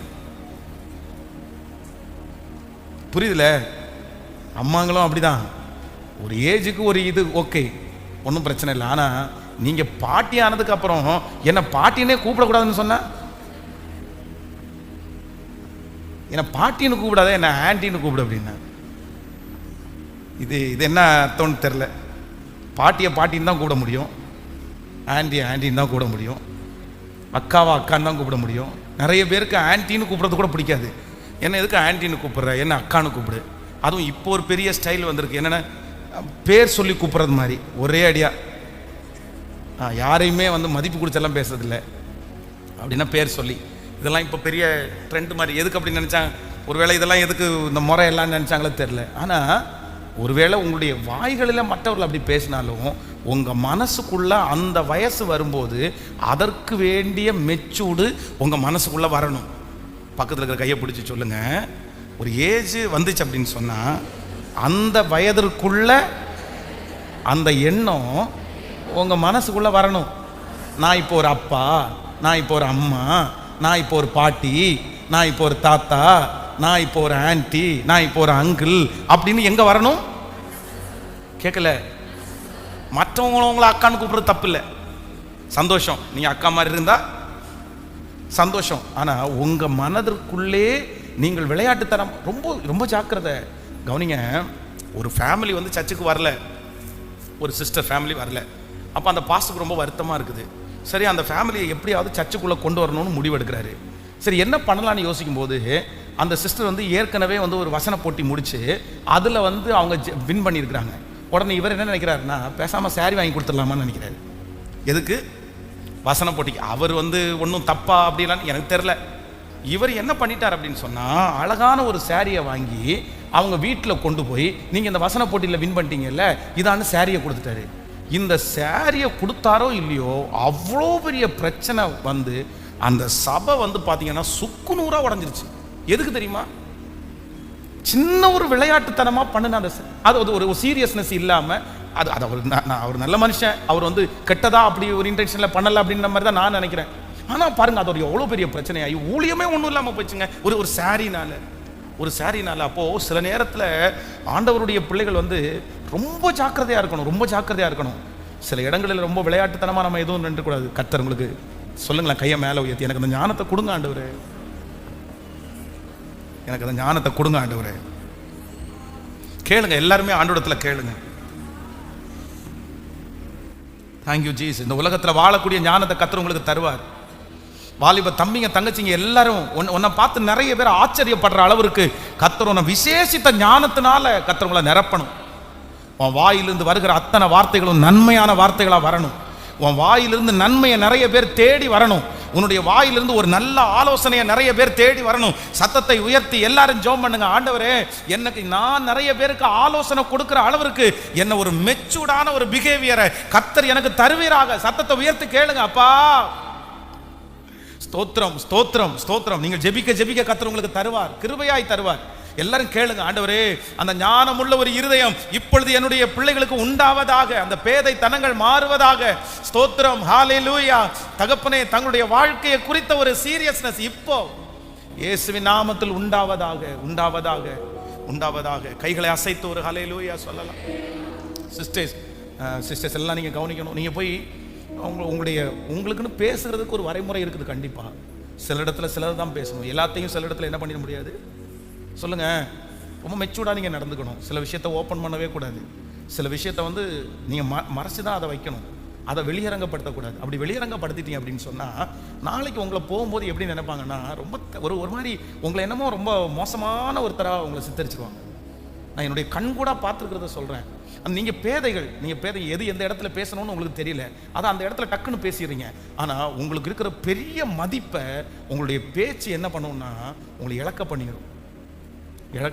இந்த ஞானத்திற்காக நீங்கள் கண்டிப்பாக ஜெபம் பண்ணுங்க. உங்களுடைய வாழ்க்கையை குறித்த ஒரு பெரிய சீரியஸ்னஸை கர்த்தர் கிருபையாய் உங்களுக்கு அழகாய் ஆச்சரியமாய் கர்த்தர் தருவாராக. ஹல்லேலூயா. மூணாவது ஒரு காரியத்தை சொல்லி நான் ஜெபித்து முடிக்கிறேன். 1 சாமுவேல் 2ஆம் அதிகாரத்தினுடைய 22வது வசனத்தை வாசிக்க போகிறோம். 1 சாமுவேல்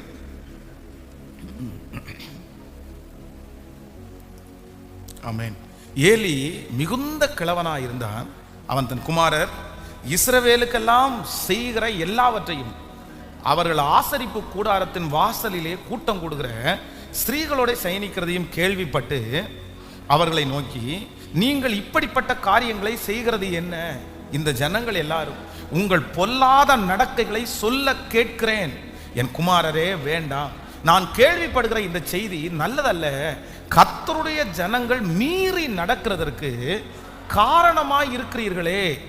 மனுஷருக்கு விரோதமாக மனுஷன் பாவம் செய்தால் நியாயாதிபதிகள் அதை தீர்ப்பார்கள். ஒருவன் கர்த்தருக்கு விரோதமாய் பாவம் செய்தானாயில் அவனுக்காக விண்ணப்பம் செய்யத்தக்கவன் யார் என்றான். அவர்களோ தங்கள் தகப்பன் சொல்லை கேளாமற் போனார்கள். அவர்களை சங்கரிக்க கர்த்தர் சித்தமானார்.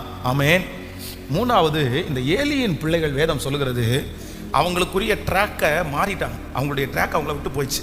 காரணம் என்ன அப்படின்னு சொன்னால், வேதம் சொல்லுகிறது ஆலயத்திலே பலியிட வந்தவர்களுடைய பலியை அவங்க என்ன நினைச்சாங்கன்னா அற்பமாய் நினைக்கிற அளவுக்கு நடந்தாங்களாம். நீங்கள் அந்த வசனத்தை வாசிக்க முடியும். தேவாலயத்திலே பலியிட வந்தவர்கள் கர்த்தருக்கு செலுத்தப்படுகிற பலியை அவர்கள் அசுத்தமாக நினைச்சாங்க. காரணம் என்னன்னா அந்த அளவிற்கு இவர்களுடைய பொல்லாத நடக்கை. அவங்க தகப்பனார் சொல்லும்போது சொல்றாரு, மனிதர்கள் இவங்க சுத்தி இருக்கிறவங்க எல்லாரும் உங்களுடைய பொல்லாத நடக்கையை அவங்க சொல்லி நான் கேள்விப்படுறேன்ப்பா வேண்டாம், இது நமக்கு நல்லதில்லை அப்படின்னு சொன்னாங்க. ஆனால் தங்களுக்கு எழும்புகிற மாமிச இச்சைகளை அவர்கள் அடக்க முடியாமற் போன காரணத்தினாலே வேதம் சொல்கிறது வழிமாறி போனார்கள். 3 காரியத்தை இன்றைக்கு கர்த்தர் பேசினார். நம்பர் 1, முதலாவதாக நம்முடைய வழியை விட்டு நம்மளை திசை திருப்புறது என்ன சொல்லுங்க? நம்முடைய கண்களில் நம்ம ஜாக்கிரதையா இல்லாவிட்டால் நம்முடைய கண்கள் நம்மை வழி திருப்பி போகணும். நம்பர் 2, ரெண்டாவது சொல்லுங்களேன், அசால்ட்டா அது உங்களை வழி விலகி போக பண்ணும். நம்பர் 3, மூன்றாவது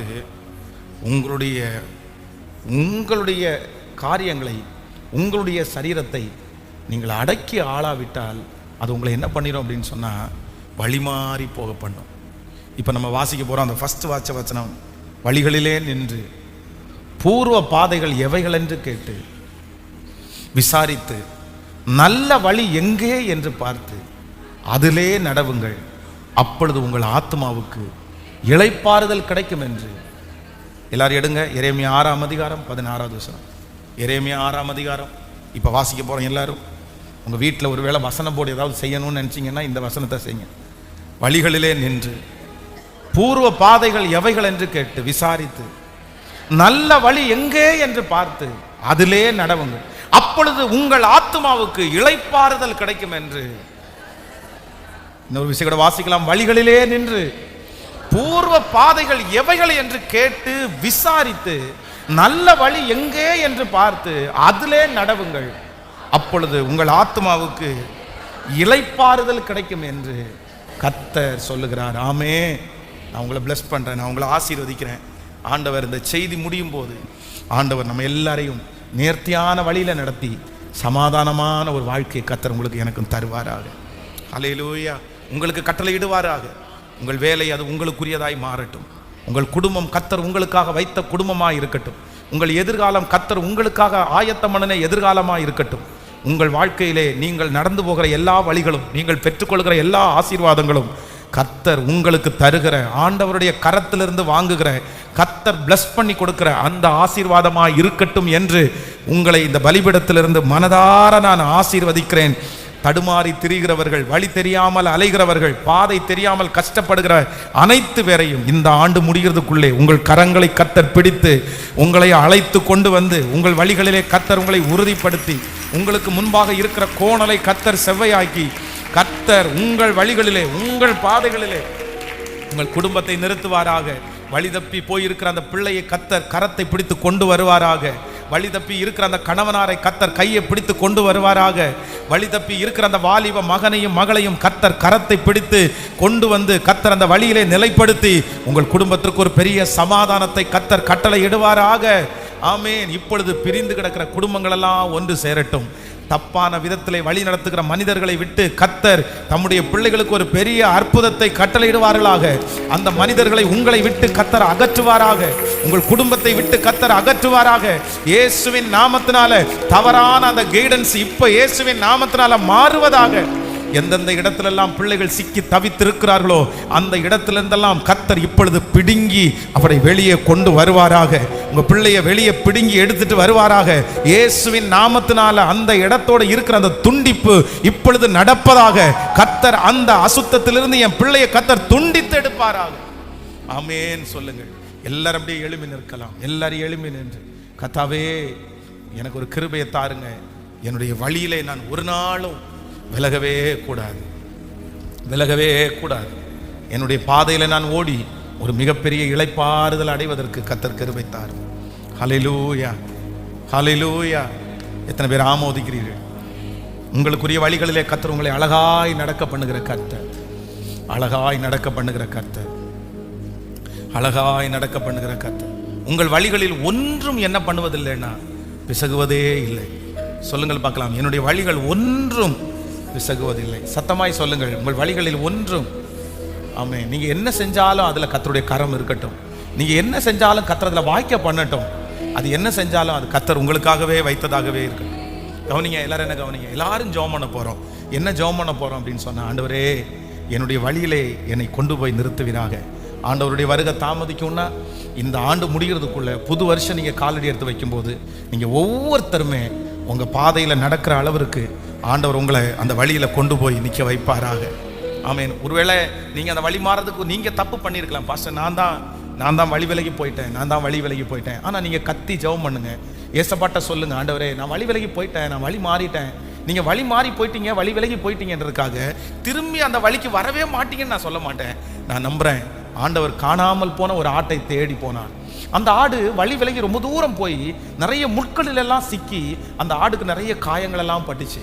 ஆனா ஒரு இடத்துக்கு போனதுக்கு அப்புறம் அந்த ஆடால தொடர்ந்து போக முடியல. உடனே அந்த ஆடு அங்கே இருந்து கத்துது. தன்னுடைய எஜமானனுடைய சத்தத்தை கேட்டு கேட்டு கத்துது. அந்த எஜமானன் அந்த 100 ஆடுகளில் 99 ஆடுகளை விட்டுட்டு அந்த காணாமல் போன ஒரு ஆடை தேடி அந்த எஜமானன் போனார். அந்த ஆட்டினுடைய சத்தத்தை கேட்டு திரும்ப அந்த எஜமானன் பயணம் பண்ண ஆரம்பித்தார். அந்த ஆட்டை கண்டுபிடித்தார். அந்த ஆட்டை கண்டுபிடித்து அதை தன்னுடைய தோளில் மேல் போட்டு அந்த 99 ஆடோடு சேர்த்து இந்த ஒரு ஆடையும் சேர்த்து அவர் மறுபடியும் நடக்க பண்ணினார். நான் நம்புகிறேன் இந்த திருச்சபையிலே இருக்கிற 99 ஆடுகள் இருந்தாலும் அந்த காணாமல் போன அந்த ஒரு ஆடை கர்த்தர் இப்பொழுது தேடி வருகிறார் என்று நம்புகிறேன். உங்க குடும்பத்துல காணாமல் போன அந்த ஒரு ஆடை கர்த்தர் தேடி வந்திருக்கிறார். இந்த திருச்சபைக்குள்ள அந்த காணாமல் போன அந்த ஒரு ஆடை தேடி வந்திருக்கிறார். பாஸ்டர் அந்த ஆடு வேற யாரும் இல்லை, நான் தான் அந்த ஆடு, நான் தான் வழி தவறி போன பிள்ளை, நான் தான் வழி தவறி போன பையன். கர்த்தர் என்ன திரும்பி கொண்டு வருவாரா? நான் மறுபடியும் அந்த சந்தோஷத்தை பார்ப்பேனா? நான் மறுபடியும் ஊழியம் செய்வேனா? நான் மறுபடியும் என்னுடைய பாதையில ஓடுவேனா? எனக்கு தெரியும் கண்டிப்பா இது என்னுடையதே இல்லை. நான் எங்கேயோ ஆசீர்வதிக்கப்பட்டு இருக்க வேண்டியவன், நான் எவ்வளோ தூரத்தில் போக வேண்டியவன். ஆனா என்னமோ தெரியல, நான் வழி மாறிட்டேன், நான் வழி பிசகிட்டேன், நான் வழி தப்பிட்டேன். இன்னைக்கு நான் உணர்றேன். கையை உயர்த்தி, அப்பா காணாமல் போன ஆடாகிய என்னை தேடுங்கன்னு சத்தத்தை உயர்த்தி கேளுங்க. நான் நம்புறேன் கர்த்தர் உங்களை மறுபடியும் கொண்டு வருவாராக. மறுபடியும் கர்த்தர் உங்களை நிலைப்படுத்துவாராக. இயேசுவே மன்னிச்சிருங்க ஆண்டவரே, உண்மைதாப்பா உண்மைதாப்பா, என்னுடைய வழியை விட்டு நான் தவறிட்டேன் ஆண்டவரே, என்னுடைய பாதையை விட்டு நான் தவறிட்டேன் ஆண்டவரே. அந்த இடத்துல ஒரு இடத்துல மட்டும் நான் தவறாம இருந்திருந்தா நான் ஒரு பெரிய வெற்றியை பார்த்திருப்பேன். எனக்கு தெரியும் நான் ஒரு பெரிய சந்தோஷத்தை பார்த்திருப்பேன், ஒரு பெரிய இளைப்பாறுதலை பார்த்திருப்பேன். என்னதான் இருந்தாலும் அது என் வாழ்க்கையில் ஒரு பெரிய கசடாவே மாறிடுச்சு ஆண்டவரே. என்னதான் இருந்தாலும் என் வாழ்க்கையில் அது ஒரு அழுக்கா மாறிடுச்சு ஆண்டவரே. ஆனா இப்பொழுது உம்முடைய பலிபீடத்தில் கொடுக்கிறேன், எப்படியாவது என்ன தப்புவீங்க. சத்தத்தை உயர்த்தி, எப்படியாவது என்ன தப்புவீங்க. முழு பலத்தோட என்னை எப்படியாவது தப்புவீங்க ஆண்டவரே, எப்படியாவது என்ன தப்புவீங்க ஆண்டவரே, எப்படியாவது தப்புவீங்க ஆண்டவரே. ஹல்லேலூயா. ஒரு நிமிஷம் என்ன எல்லாரும் பாருங்க ஆண்டவருடைய பிள்ளைகளை. நீங்க ஒரு பிரயாணத்தை ஸ்டார்ட் பண்ணிட்டீங்க, நீங்க ஒரு பிரயாணத்தை ஸ்டார்ட் பண்ணியாச்சு. ஆனா நீங்க சரியான வழியை விட்டு இப்போ கூகுள் மேப் காமிக்கிற ஒரு தப்பான வழியில நீங்க டிராவல் பண்ண ஆரம்பிச்சீங்க. ஒரு 25 கிலோமீட்டர்ஸ் தாண்டிட்டீங்கன்னு வைங்களேன். இப்போ திடீர்னு பார்த்தா நீங்க தப்பான வழிக்கு போறது நீங்க கண்டுபிடிச்சிட்டீங்க. இப்போ நீங்க என்ன பண்ணுவீங்கன்னு நினைக்கிறீங்க? சரி, நான் வந்ததே வந்துட்டேன், தப்பான வழிக்கு வந்ததே வந்துட்டேன், இனி பேசாம வேற ஊருக்கு போயிடலாம் அப்படின்னு நான் நினைப்போம். சொல்லுங்களேன், டைம் ஆனா கூட பரவாயில்ல, அந்த இடத்துல இருந்து நம்ம என்ன பண்ணுவோம் அப்படின்னு சொன்னா, திரும்பி அகைன் யூ டர்ன் போட்டுட்டு, பரவாயில்ல எனக்கு கொஞ்சம் லேட் ஆனா கூட பரவாயில்ல, நான் போக வேண்டிய அந்த வழியை கண்டுபிடிக்கணும்னு சொல்லி நம்ம நிறைய பேர் தவறி போகிற வழியே கண்டுபிடிச்சு வந்தா, உங்க வாழ்க்கை என்கிற வழியில நீங்க தவறி இருப்பீங்கன்னா, நீ நிறைய பேருடைய மனசுல இந்த சத்தத்தை கேட்கிற நிறைய பேர், நான் வந்துட்டேன், நான் வழி தவறிட்டேன், சரி இனி இதுக்கு உயிரோடு இருக்கிற நாள் வரைக்கும் இதிலே பிரயாணம் பண்ணுவோன்னு நிறைய பேர் உங்க மனசுல சொல்றத ஆவியானவர் உணர்த்துகிறார். அவ்வளவுதான், நான் வழி தவறிட்டேன் பாஸ்டர். உண்மைதான், நீங்க சொல்றது எல்லாமே உண்மைதான். என்னமோ நான் ஸ்லிப் ஆயிட்டேன், பட் நான் இனி ஒன்றும் திரும்பி இனி அப்படியே வாழ்ந்துட வேண்டியதான். இல்லை இல்லை, நான் நம்புறேன், அந்த இளையகுமாரன் தன்னுடைய தகப்பனாரை விட்டு வழி மாறி போயிட்டான், எல்லாத்தையும் வாங்கிட்டு போயிட்டான். ஆனா ஒரு நாள் எல்லாத்தையும் இழந்து இருக்கும்போது, இதுவே இனி பன்றியை மேய்ச்சிட்டே வாழலாம்னு நினைக்காம அவன் ஒரு முடிவு எடுக்கிறான். நான் என் தகப்பனார் இடத்திற்கு கண்டிப்பாய் திரும்பி போவேன், நான் விட்ட வழிக்கு திரும்பி போவேன், என்னுடைய பாதையை நான் கண்டுபிடிப்பேன், அந்த இடத்துல முன்னாடி மாதிரி எனக்கு ஆசீர்வாதம் கிடைக்காட்டா கூட ஓரளவு கம்ஃபர்ட்டா நான் வாழ்ந்துடலான்னு சொல்லி தன்னுடைய வழியை தேடி தன் தகப்பனார் இடத்துல வரும்போது, தன்னுடைய தகப்பனார் தூரத்துல கண்டு அவனை கட்டி பிடிச்சி அவனை முத்தம் பண்ணி, இல்லப்பா உன் வழியில நீ நடக்கலான்னு மறுபடியும் அந்த தகப்பன் அந்த வழியில அவனை நடக்க பண்ணது உண்மையானால், இந்த சத்தத்தை கேட்கிற நிறைய பேரை தப்பான வழியில போயிட்டு இருக்கிற உங்களை, நீங்க சூஸ் பண்ண அந்த வழியிலிருந்து கத்த திரும்ப எடுத்து உங்களை சரியான வழியில கத்தர் கொண்டு வந்திருக்கிற வல்லவரா இருக்கிறார். வாலிப தம்பி கவனிச்சுங்க, சின்ன தம்பி கவனிச்சுக்கோ, டீன்ஸ் பாய் கவனிச்சுக்கோ, ரொம்ப கவனமாக கவனிச்சுக்கோ. நீ தப்பான வழியில இருக்கிற, நீ தப்பான வழியில இருக்கிற, நீ வந்து தப்பு பண்ணிட்ட, சரி, நீ தெரிஞ்சு கொண்ட பாதை சரியில்லடா. ஆனா நீ என்ன சொல்லிருக்க, நீ அப்படி இன்னும் உனக்கு எவ்வளோ காலங்கள் இருக்குடா, எத்தனையோ வயசு இருக்குது, நீ இப்பதான் 20 வயசு, நீ இப்பதான் 19 வயசு, நீ இப்பதான் 18 வயசு, இப்பதான் நீ ஆரம்பிச்சிருக்கிற உன் வாழ்க்கையை. நீ ஆரம்பிக்கும் போது தான் நீ தவறி இருக்கிற, நீ ரொம்ப தூரம் போய் தவறுனே நீ நினைக்கிற. இல்ல, நீ ஆரம்பத்துல தவறி இருக்கிற, நீ இப்ப திரும்பி வந்துட்டேன்னா இனி இருக்கிற 60 வருஷமா, இனி இருக்கிற 50 வருஷமா ஆண்டவர் உன்னை ரொம்ப அழகா நடத்துவாருப்பா. நீ அதை விட்டு திரும்பி வா, அப்படியே போயிடாத.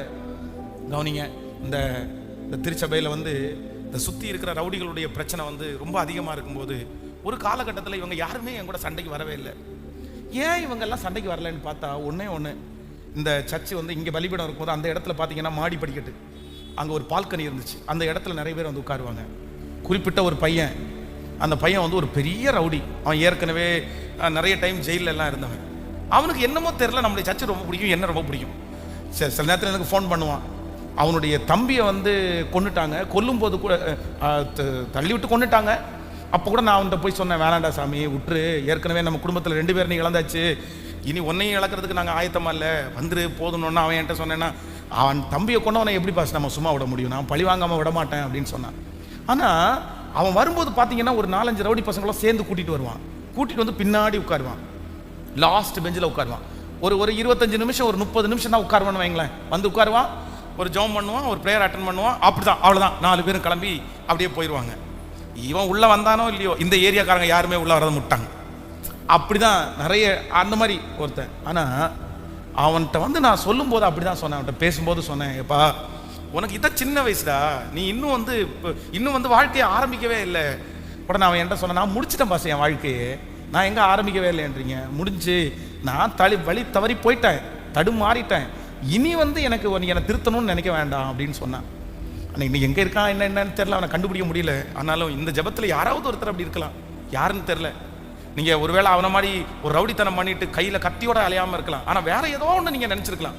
உங்கள் வாழ்க்கையில் ஒரு வழி பிசகுனதுனால நீங்கள் ஒரு முடிகிற ஒரு காலகட்டத்துக்கு வந்திருக்கலாம். இல்லவே இல்லை, இல்லவே இல்லை, இல்லவே இல்லை. மறுபடியும் அதே வழியில் உங்களை நடத்த கத்தர் நம்மோடு கூட இருக்கிறார். ஜஸ்ட்டு 80 சொல்கிறேன், ஒரு 60 வருஷம் உங்களுக்கு நீங்கள் தப்பான வழியில் நடந்துட்டீங்க. நான் சொல்கிறேன், நீங்கள் மரணத்துக்கு போகிறதுக்கு முன்னாடி ஒரு 25 வருஷம் நல்ல வழியில் நடந்தாலே, இந்த 60 வருஷம் செய்ய வேண்டியதை இந்த 25 வருஷத்தில் கண்டிப்பாக கத்தர் உங்களை கொண்டு செய்ய வைப்பாருன்னு நான் நம்புகிறேன். இதுதான் எனக்கு அப்படின்னு நீங்களா ஃபிக்ஸ் பண்ணிக்காதீங்க. நீங்க தப்பான வழியை சூஸ் பண்ணி தெரிஞ்சுக்கிட்டு அதுல நடந்து அவ்வளவுதான் இதுதான் அப்படின்னு நினைக்காதீங்க. அந்த வழியிலிருந்து கர்த்தர் இன்னொரு வழியை கர்த்தர் ஓபன் பண்ண கர்த்தர் வல்லவர். இதோ நான் உனக்கு ஒரு திறந்த வாசலை உனக்கு வைத்திருக்கிறேன். ஆமென். கர்த்தர் சொல்லுகிறார், நான் உனக்கு முன்னே போய் உன் கோணலை செவ்வையாக்கி. கர்த்தர் உங்களை வழி நடத்துகிற கர்த்தர். கர்த்தராகிய நான் உன் வலது கரத்தை பிடித்து பயப்படாதே, நான் உன்னோடு கூட இருக்கிறேன் என்று சொல்லுகிற கர்த்தர். நான் உனக்கு முன்னே போய் உனக்கான வழியை ஆயத்தம் பண்ணுவேன்னு கர்த்தர் சொல்றாரு. அதனால நான் நம்புறேன், தப்பான வழியில போன எல்லா பிள்ளைகளையும் கர்த்தர் இன்னைக்கு கை தூக்கி எடுக்கிறத நான் பார்க்கிறேன். ஆண்டவர் மறுபடியும் உன்னை கொண்டு வர போறாரு. கர்த்தர் மறுபடியும் உன்னை அந்த வழியில கர்த்தர் ஸ்டார்ட் பண்ண போறாரு. நீ மறுபடியும் ஓடுவ, நீ மறுபடியும் கர்த்தருக்காக செய்வ. உனக்கு ஒரு புது வஸ்திரத்தை கர்த்தர் தர்றாரு, உனக்கு ஒரு புது பாதரட்சியை கர்த்தர் தர்றாரு. ஆமென். கர்த்தர் உன்னை கட்டி பிடிச்சு உன்னை முத்தம் செய்கிறார். இதுக்காக தான் அப்பா ரொம்ப நாளா எதிர்பார்த்துட்டு இருந்தார். இதுக்காக தான் ஏசப்பா உன்னை ரொம்ப நாள் தேடிட்டு இருந்தாரு. இல்ல, வந்திருப்பா ஆண்டவர் சொல்றாரு, வந்திருப்பா, நீ வந்துருமா, இன்னும் ஆண்டவரத்துல நிறைய இரக்கம் இருக்குமா, உன் மேல ஆண்டவர் வச்சிருக்கிற தரிசனம் போகல, உன் மேல ஆண்டவர் வச்சிருக்கிற திட்டம் போகல, ஆண்டவர் உன் மேல வச்சிருக்கிற எதிர்காலம் இன்னும் போகல, அவர் உன் மேல வச்சிருக்கிற ஊழியதாக இன்னும் போகல, ஆண்டவர் இன்னும் உன்னை மறக்கல, இன்னும் உன்னை கர்த்தரை வெளியில் எடுத்து போடல. உன்னை சுத்தி இருக்கிற நிறைய பேர் அவருடைய கையில நீ கெட்டு போனதுனால தூக்கி போடுங்க ஆண்டவரே. பிசாசு ஒரு பக்கத்துல இருந்துட்டு இன்னுமா இவனை கையில வச்சிருக்கிறீங்க, இவனை தூக்கி போடுங்க, இவன் வேண்டாம் அப்படின்னு சொல்லிட்டே இருக்கும்போது ஆண்டவர் மட்டும் உன்னை கையில வச்சுட்டு உன்னை தூக்கி போட மனசே இல்லாம மறுபடியும் உன்னை வனைஞ்சுக்கணும்னு நினைக்கிறாரு. நீ கொஞ்சம் இடம் கொடுத்துட்டேன்னா மறுபடியும் உன்னை கத்தர் வனைவேன்னு வாக்கு கொடுக்கிறாரு. மறுபடியும் ஒரு புதிய மனுஷனாய் இல்ல நீ பிறக்கும் போது உன்னிடத்துல இருந்த அந்த தலையெழுத்தை கத்தர் மீண்டும் எழுத போகிறார். நீ பிறக்கும் போது நீ எந்த காரணத்திற்காக உருவாக்கப்பட்டாயோ அந்த நோக்கத்தை கத்தர் நிறைவேற்ற போறாரு. கையை உயர்த்தி சத்தமா ஜெபம் பண்ணி, வாலிப தம்பி தங்கச்சிங்க எல்லாம் சத்தமா ஜெபம் பண்ணுங்க. ஏசப்பட்ட சொல்லுங்க, எனக்கு குறித்திருக்கிறதை அவர் நிறைவேற்றுவார். சத்தமா முழு பலத்தோட ஜெபம் பண்ண தங்கச்சி, இல்ல நீ வழி மாறினவள் கிடையாது. இல்ல ஏதோ ஒரு தப்பு நடந்துருச்சு, ஏதோ நீ வழி தடுமாறிட்ட, பரவாயில்ல. பிரயாணத்துல ஏற்ற தாழ்வுகள் வரத்தான் செய்யும். ஆண்டவர் அதை மன்னிச்சாரு, ஆண்டவர் அதை மறந்துறாரு. ஏதோ நீ சூழ்நிலை உனக்கு அப்படி பண்ணிட்ட, நீ யார் சொன்னாலும் கேட்கல, அந்த ஞானம் உனக்கு இல்லை. அதுக்காக அப்பா உன்னை கைவிட்டுல, அப்பா இன்னும் உன்னை நேசித்தான் இருக்கிறாரு. மறுபடியும் உனக்கு ஒரு வாழ்க்கை இருக்குது, ஒரு நியூ லைஃபை கத்தர் உனக்கு வச்சிருக்கிறாரு, ஒரு புது பாதையை வச்சிருக்கிறாரு. கத்தர் சொல்றாரு, அது எல்லாத்தையும் விட்டுட்டு வா, அது எல்லாத்தையும் தூக்கி போட்டுட்டு வா, அது எல்லாத்தையுமே விட்டுரு. நான் உனக்கு வைத்ததை, உனக்கு சொன்னதை செய்ய மழவும் உன்னை கைவிடுவதே இல்லை. கர்த்தருடைய ஒரு பெரிய பிரசன்னம் இங்க நிலாவுறதை நான் பார்க்கிறேன். அதனுடைய பெரிய மகிமை இருக்குது. வாலிப தம்பிங்க தங்கச்சிங்க யாராவது ஒருத்தர் இந்த போதைப் பொருளுக்கு அடிமையா இருக்கிறவங்க, யாருக்கும் தெரியாம போதைப் பொருட்களை யூஸ் பண்றவங்க, இன்னைக்கே எடுத்து போட்டுருமா, இன்னைக்கே எடுத்து போட்டுரு, கொண்டு வந்து போட்டுரு, இல்லை பலிபீடத்தில் வச்சிரு, பிச்சு போட்டுரு. எந்தெந்த விதத்துலலாம் சத்துரு உன்னை வழி மாறி போக பண்ணணும் அது எல்லாத்தையும் விட்டுரு. அது எல்லாத்தையும் விட்டுட்டு நீ உன்னுடைய வாழ்க்கையை அழிச்சுக்காத. ஆண்டவர் மறுபடியும் உன்னை அழைக்கிறார், உன்னை கூப்பிடுறாரு, நீ வா, நான் உன்னை வாழ வைப்பேன். வாலிப தங்கச்சிகளும் அப்படிதான். ஏதாவது ஒன்று மனசில் நினச்சி நீ பாட்டுக்கு அதை கற்பனை பண்ணிட்டு இருப்பேன்னு சொன்னால் விட்டுரு. ஆண்டவர் உன்னை மறுபடியும் கொண்டு வரட்டும். ஹல்லேலூயா. நம்ம செய்த தவறுகள், நம்ம செய்த மீறுதல்கள், இது எல்லாத்தையுமே நினச்சி அப்படியே இருந்துட்டோம் அப்படின்னு சொன்னால் திரும்ப நீங்கள் வரவே முடியாது. சிம்சோன் தன்னுடைய வாழ்க்கையில் செய்த ஒரு மிகப்பெரிய தவறு என்ன அப்படின்னு சொன்னால், ஆண்டவரிடத்தில் போகவே இல்லை. அவன் கடைசி வரைக்கும் போகவே இல்லை. கடைசியாக எப்போ போனான் அப்படின்னு சொன்னால், அவனை கொண்டு போய் வேடிக்கை பொருளாய் அவன் விட்டு அந்த செத்து போகிறான் அப்படின்ற சூழ்நிலை தான் கடைசியாக போய் அந்த 2 தூணையும் பிடிச்சிட்டு கேட்குறான், எனக்கு இழந்து போன அந்த பெலனை இன்னொரு டைம் நீ தருவீங்களா அப்படின்னு கேட்டான். ஆனால் ஆண்டவர் அந்த நிமிஷத்தில் அவனுடைய மனசனுடைய உடைவை பார்த்து யாருமே நம்பலை. ஆனால் அந்த பெலன் அவனுக்கு திரும்ப வந்துச்சு. அதனால் நான் என்ன நம்புறேன் அப்படின்னா, நீங்கள் கேட்டீங்கன்னா, நீ கேட்டால் போதும் மகன், நீ ஏசப்பாட்டா வந்தால் போதும். நீ வேற எங்கே போனாலும் பாருங்க, நிறைய பேர் தப்பு பண்ணி கையை அறுத்தவங்கலாம் இருக்கிறீங்க. இன்னொரு பொண்ணுக்காக கையை அறுத்தவங்க கிடையாது, பையனுக்காக கையை அறுத்தவங்க கிடையாது. நீ நிறைய பேர் தப்பு பண்ணி கையை அறுத்துருக்கு அப்படின்னா, உன்னை குறித்த குற்ற மனசாட்சி, ஒன்னையே நீ தண்டிச்சிருக்கிற, ஒன்னையே நீ செவுத்துல அடிச்சிருக்கிற, ஒன்னையே நீ செருப்பில் அடிச்சிருக்கிற, உன்னை பார்த்து நீ என்ன கேவலமானவனாச்சே, கேவலமானவளா அப்படின்னு உன்னை கொடுத்து நீயே திட்டி இருக்கிற. பட் நீ உன்னை திட்டுறதுனாலையோ இல்லை நீ உன்னை அடிச்சுக்கிறதுனாலையோ நீ உன்னை ஃபீல் பண்ணி இங்கே இருக்கிற தண்ணி அடிக்கிற நிறைய தம்பிங்க வந்து, சிகரெட் அடிக்கிற நிறைய தம்பிங்க வந்து, நீ அடிச்சது என்ன தெரியுமா, எதுக்கு அடிச்சு தெரியுமா, நான் இவ்வளோ பெரிய தப்பு பண்ணிட்டு எதுக்கு நான் உயிரோடு இருக்கணும், கொடு இன்னொன்று கொடு அப்படி கூட நீ நினச்சிக்கலாம். ஆனால் உன்னை நீ தண்டிக்கிறதுனால, உன்னை நீ சிரிச்சிக்கிறதுனால, உன்னை கெட்டவன்னு நீ சொல்லிக்கிறதுனால கண்டிப்பாக உன் வாழ்க்கை மாற போகிறதே இல்லை. ஆனால் உங்கள் வாழ்க்கை எப்போ மாறும் அப்படின்னு சொன்னால், நீ வந்து மறுபடியும் இந்த பலத்தை நீ எடுக்கணும்னா, கழுகு மேலே உயரத்தில் போய் நின்று காத்திருக்கும். வெயில் அது மேலே படும், உச்சி வெயில் படும், வலிக்கும். இதுக்கு முன்னாடி வெயில் அடித்தா அது மேலே வலிக்காது, ஏன்னா அதுக்கு நிறைய முடி இருந்துச்சு. ஆனால் இப்போ வலிக்கும். எல்லா வலியையும் தாங்கி தனிமையாக அப்படியே போய் மேலே நிற்கும். ஆனால் கொஞ்ச நாள் அந்த மழை லைட்டாக அந்த சாரல் விழும்போது கொஞ்ச நாள் தாண்டி அந்த கழுகுனுடைய இதெல்லாம் கொஞ்சம் கொஞ்சமாக வளர ஆரம்பிக்கும். திரும்பி வரும் பாருங்க, ஒரு புது கழுகு, ஒரு நியூ கழுகு. அது வயசான கழுகா தோற்றமளிக்கவே அளிக்காது. அது அதான் கத்தருக்கு காத்திருக்கிறதுக்கு கழுகுக்கு ஏன் ஒப்புறதுன்னா, அவ்வளோ வெயிட் பண்ணி அவ்வளோ டைமிங் அது காத்திருக்குமா உச்சி வெயிலில்.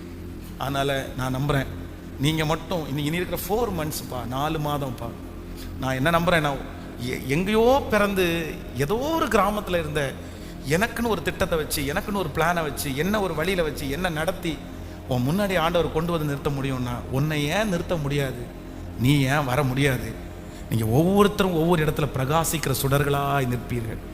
திரும்பவும் சொல்கிறேன், நீ பெருசாக ரொம்ப அப்படி இப்படி நீ சாதிச்சு ஒரு பெரிய BMW பாடிக்காரு அப்படிலாம் நான் சொல்லலை. அதெல்லாம் நான் நோ ப்ராப்ளம். நீ ஒரு சும்மா அம்பாசிடர் வச்சுருந்தா போதும், இல்லைன்னா ஒரு Maruti 800 வச்சுருந்தா போதும். ஆனால் இந்த வசனத்தில் சொல்லிச்சு பாருங்க, அப்பொழுது நான் உனக்கு இளைப்பாறுதலை கட்டளையிடுவேன். உங்க அப்பா பார்க்காத இளைப்பாறுதல், உங்க அம்மா பார்க்காத ஒரு இளைப்பாறுதல், அந்த இளைப்பாறுதலை நீ பார்த்தா போதும். அந்த இளைப்பாறுதலை நீ பார்த்தா போதும். அப்படியே சுமூகமா, அப்படியே சமைதியா, மெதுவா, சந்தோஷமா, அந்த மாதிரி ஒரு இளைப்பாறுதலை வாழ்ந்தா போதும். நான் நம்புறேன், அது தூரமா இல்லை, கண்டிப்பா ஆண்டவர் தருவார். அதனால இந்த 4 monthsல உன்னுடைய கண்ணீரை கத்தர் ரொம்ப கேட்பார். எனக்கு அதில் நம்பிக்கை இருக்குது. அதுவும் இளம் வயசுல நீ வடிக்கிற கண்ணீர் கண்டிப்பா வீணா போகவே போகாதுப்பா. ஆண்டவர் அது அவ்வளோ நீ இந்த எப்போ நீ பாரு, இந்த ஜபத்தில் இருக்கிற யார் எந்த தெருவில் நீ அழுறியோ, அதே தெருவில் 20 வருஷம் தாண்டி நீ போய் நிற்கும் போது கண்டிப்பாக உன் தலையெழுத்து மாற்ற, கர்த்தருடைய வருகை தாமதிச்சுன்னா அந்த தெருவில் நீ தலையெழுத்து மாற்றப்பட்டு தான் போவ. நீ எழுதி வச்சுக்கோ. நீ எந்த தெருவில் நடந்து நீ ஜெபம் பண்ணியோ அந்த தெருவில் 10 வருஷம் தாண்டி நீ காரில் போகல, என் பேரை நீ மாற்றிக்கோ. கண்டிப்பாக நீ அந்த இடத்துல இல்லை, நீ அந்த இடத்துல கார்னா வெறும் அந்த இடத்துல நீ சந்தோஷமாக தான்ப்பா நீ போவ. நீ எந்த கிரவுண்டில் அழுதியோ, நீ எந்த வாகனத்தில் அழுதியோ, நீ எந்த இடத்துல ஆண்டவரை தேடினியோ, அந்த இடத்துல 10 years தாண்டி நீ அந்த இடத்துல உயர்ந்திருக்கிறதுடைய கண்ணுகள் வேற எதுவுமே வழி இல்லைப்பா. அதனால ஆண்டவரை பிடிச்சிக்கோ, உறுதியாக பிடிச்சிக்கோ, பற்றி பிடிச்சி. நடிப்பெல்லாம் செல்லாத சாமி. எத்தனை நாள் செல்லும்னு நினைக்கிறீங்க? எத்தனை நாள் யார் எல்லாம் ஏமாற்றி எத்தனை நாள் பிழைக்க முடியும்? ரொம்ப நாளெல்லாம் ஏமாற்றி பிழைக்க முடியாது. அதெல்லாம் வேண்டாம், அதெல்லாம் வீண், அதெல்லாம் வேஸ்ட். அதனால இனி இருக்கிற அந்த 4 monthsல உன்னை உயர்த்த போகிறவர் கர்த்தர், உன்னை கண்காணிக்கிறவர் கர்த்தர், உன்னை பார்க்கிறவர் கர்த்தர். நீ நல்லா வாழ்ந்து எனக்கு ஒன்றும் தரப்போறதில்லை, ஆனால் ஆண்டவர் உன்னில் ரொம்ப மகிமைப்படுவார். அதனால காணாமல் போன ஆடாகிய என்னை தேடுவீராக. உங்க நிறைய பேரை, உங்க பேரை ஆண்டவர் அவருடைய லிஸ்ட்டில், அவருடைய கையில் இழுக்கிற, அதான் கோயம்புத்தூர் பட்டணத்திலுக்குன்னு ஒரு லிஸ்ட் அவர் கையில் இருக்குது. என் பேர் இருக்கும், உன் பேர் இருக்கும். ஆனால் நிறைய பேருடைய பேர் ஒருவேளை இருக்கா இல்லையான்ற ஒரு சந்தேகத்தில் கூட வந்திருக்கலாம். ஆனால் நான் நம்புறேன், மறுபடியும் உன் பேரை அவருடைய லிஸ்ட்டில் கத்தர் எழுதுவார். நீ ஆண்டவருக்கு பிரியமான பிள்ளையாய் மாறுவாய். உன் வழியை கத்தர், வழி மாறிடுவேனோ பாஸ்டர் பயமா இருக்குதா? இல்லை, உன்னை நேர்த்தியாய் நடத்துகிற கத்தர் உன்னை அழுதுலேருந்து தப்பு வைப்பார், உன்னை அழகா தப்பு வைப்பார். இதை என்னிலிருந்து விடவே முடியாதோ பாஸ்டர், இல்லை, கத்தர் உன்னை விட வைப்பார். அதற்குரிய தைரியத்தை தருவார். அது கத்தரிடத்துல இருக்கிறது. கையை உயர்த்தி எல்லாரும், நீங்க வாலிப தம்பி தங்கச்சி ஜெபம் பண்ணும் போது பின்னாடி இருக்கிற தகப்பன் தாயார் எல்லாரும் என் பிள்ளைகளுக்காக ஜெபம் பண்ணுங்க. ஆண்டவரே, இந்த மாதத்துல ஒரு எழுப்புதல் வேணும் ஆண்டவரே. எங்கள் வாலிபர் மத்தியில் ஒரு எழுப்புதல் வேணும் ஆண்டவரே. உலகத்தை கலக்கிற பரிசுத்தவான்கள் இங்கே எழும்புவார்களாக. இயேசுவே, ஒரு பெரிய குருசேடு, இதோ 1,00,000 பேர் அந்த குருசேட்ல அட்டெண்ட் பண்றாங்க. அந்த 1,00,000 பேருக்கு முன்னாடி மேடையில இதோ கம்ஃபர்ட் சர்ச்சில் இந்த சத்தத்தை கேட்கிற ஒரு வாலிப தம்பி, ஒரு வாலிப தங்கச்சி அந்த 1,00,000 பேருக்கு முன்னாடி நின்று ஆண்டவர் பெரியவர் என்ற வார்த்தையை சொல்ற அளவிற்கு அடுத்த எழுப்புதல், அடுத்த அக்னி என் பிள்ளை மூலமா போடுறதுக்கு இப்போ அவனை கொண்டு வாங்க ஆண்டவரே. சத்தமா அழுது கெஞ்சி இயேசுவேன்னு கூப்பிட்டு முழு பலத்தோட, எஸ் என் தேவை நீங்க தான் ஆண்டவரே. என் தேவை அந்த பையன் இல்லை, அந்த பொண்ணு இல்லை, என் தேவை நீங்க தான். நீ எங்க போனாலும் கர்த்தர் உன்னை கொண்டு வந்து அந்த இடத்துல நிறுத்த முடியும். நீ எங்க போனாலும் அந்த இடத்துல அம்மாவுடைய கம்பல்ஷன், அப்பாவுடைய கம்பல்ஷன்ல நீ அந்த இடத்துல போயிருக்கலாம். எனக்கு பிடிக்கவே இல்லை நீ சொல்லலாம். ஆனா கர்த்தர் ஒன்று அழகா கொண்டு வந்து எதிர்காலத்தை நிறுத்துவாரு. இப்ப சொல்லுங்க, நான் இன்னையோட விட்டுறேன், இன்னையோட தூக்கி போடுவேன். நன்றி ஆண்டவரே, நன்றி நன்றி நன்றி. பிள்ளைகள் எல்லாரையும் நான் ஆசீர்வதிக்கிறேன். வாலிப தம்பி மேல, தங்கச்சி மேல ஒரு பெரிய கிருபை இருக்கட்டும். இப்போ ஆலயத்தை விட்டு வெளியே போகும்போது எல்லாத்தையும் என் பிள்ளை தூக்கி போட்டுறணும் ஆண்டவரே. இனி வேண்டாம், இனி அசுத்தம் வேணாம் ஆண்டவரே, இனி வேண்டாம் ஆண்டவரே, வேண்டாம் ஆண்டவரே, வேணாம்ப்பா, அது வேணாம். என் பிள்ளைக்கு ஒரு நல்ல மெச்சூர்ட கொடுங்கப்பா ஆண்டவரே. உனக்கு கற்று தந்தவங்கள விட உன்னை ஞானவானா மாத்துவேன்னு சொன்னீங்கல்ல ஆண்டவரே. எங்க பிள்ளைகளுக்கு படிச்சு கொடுக்குற டீச்சர்ஸை விட அவங்கள ஞானவான்களா மாத்துறதுக்கு நீங்க நல்லவரப்பா. அந்த மெச்சூர்ட தாங்க ஆண்டவரே. அவங்க நல்லா சம்பாதிக்கணும், அவங்க உங்களுக்கு ஊழியம் செய்யணும், அவங்க மகிமையான இடத்துல இருக்கணும். உங்க வருகை தாமதிச்சுன்னா, நானும் உயிரோடு இருந்தா உங்க பிள்ளைங்க அத்தனை பேரும் 50 பேருக்கு அதிபதி, 100 பேருக்கு அதிபதி, 200 பேருக்கு அதிபதி, இந்த இடத்துல மேனேஜர், இந்த இடத்துல போஸ்ட், இதெல்லாம் என் கண்ணில் பார்த்துட்டே சந்தோஷப்படணும் ஆண்டவரே. இந்த கிருபையை கத்தத்தாரும் உங்க பாதத்தை முத்தம் செய்கிறோம். இயேசுவின் மூலம் ஜெபம் எடுக்கிறோம் நல்ல பிதாவே, ஆமென். God bless you. ஆண்டவர் உங்களை ஆசீர்வதிப்பார். உங்களுக்காக நான் ஜெபம் பண்றேன். Praise Lord, praise Lord, praise Lord.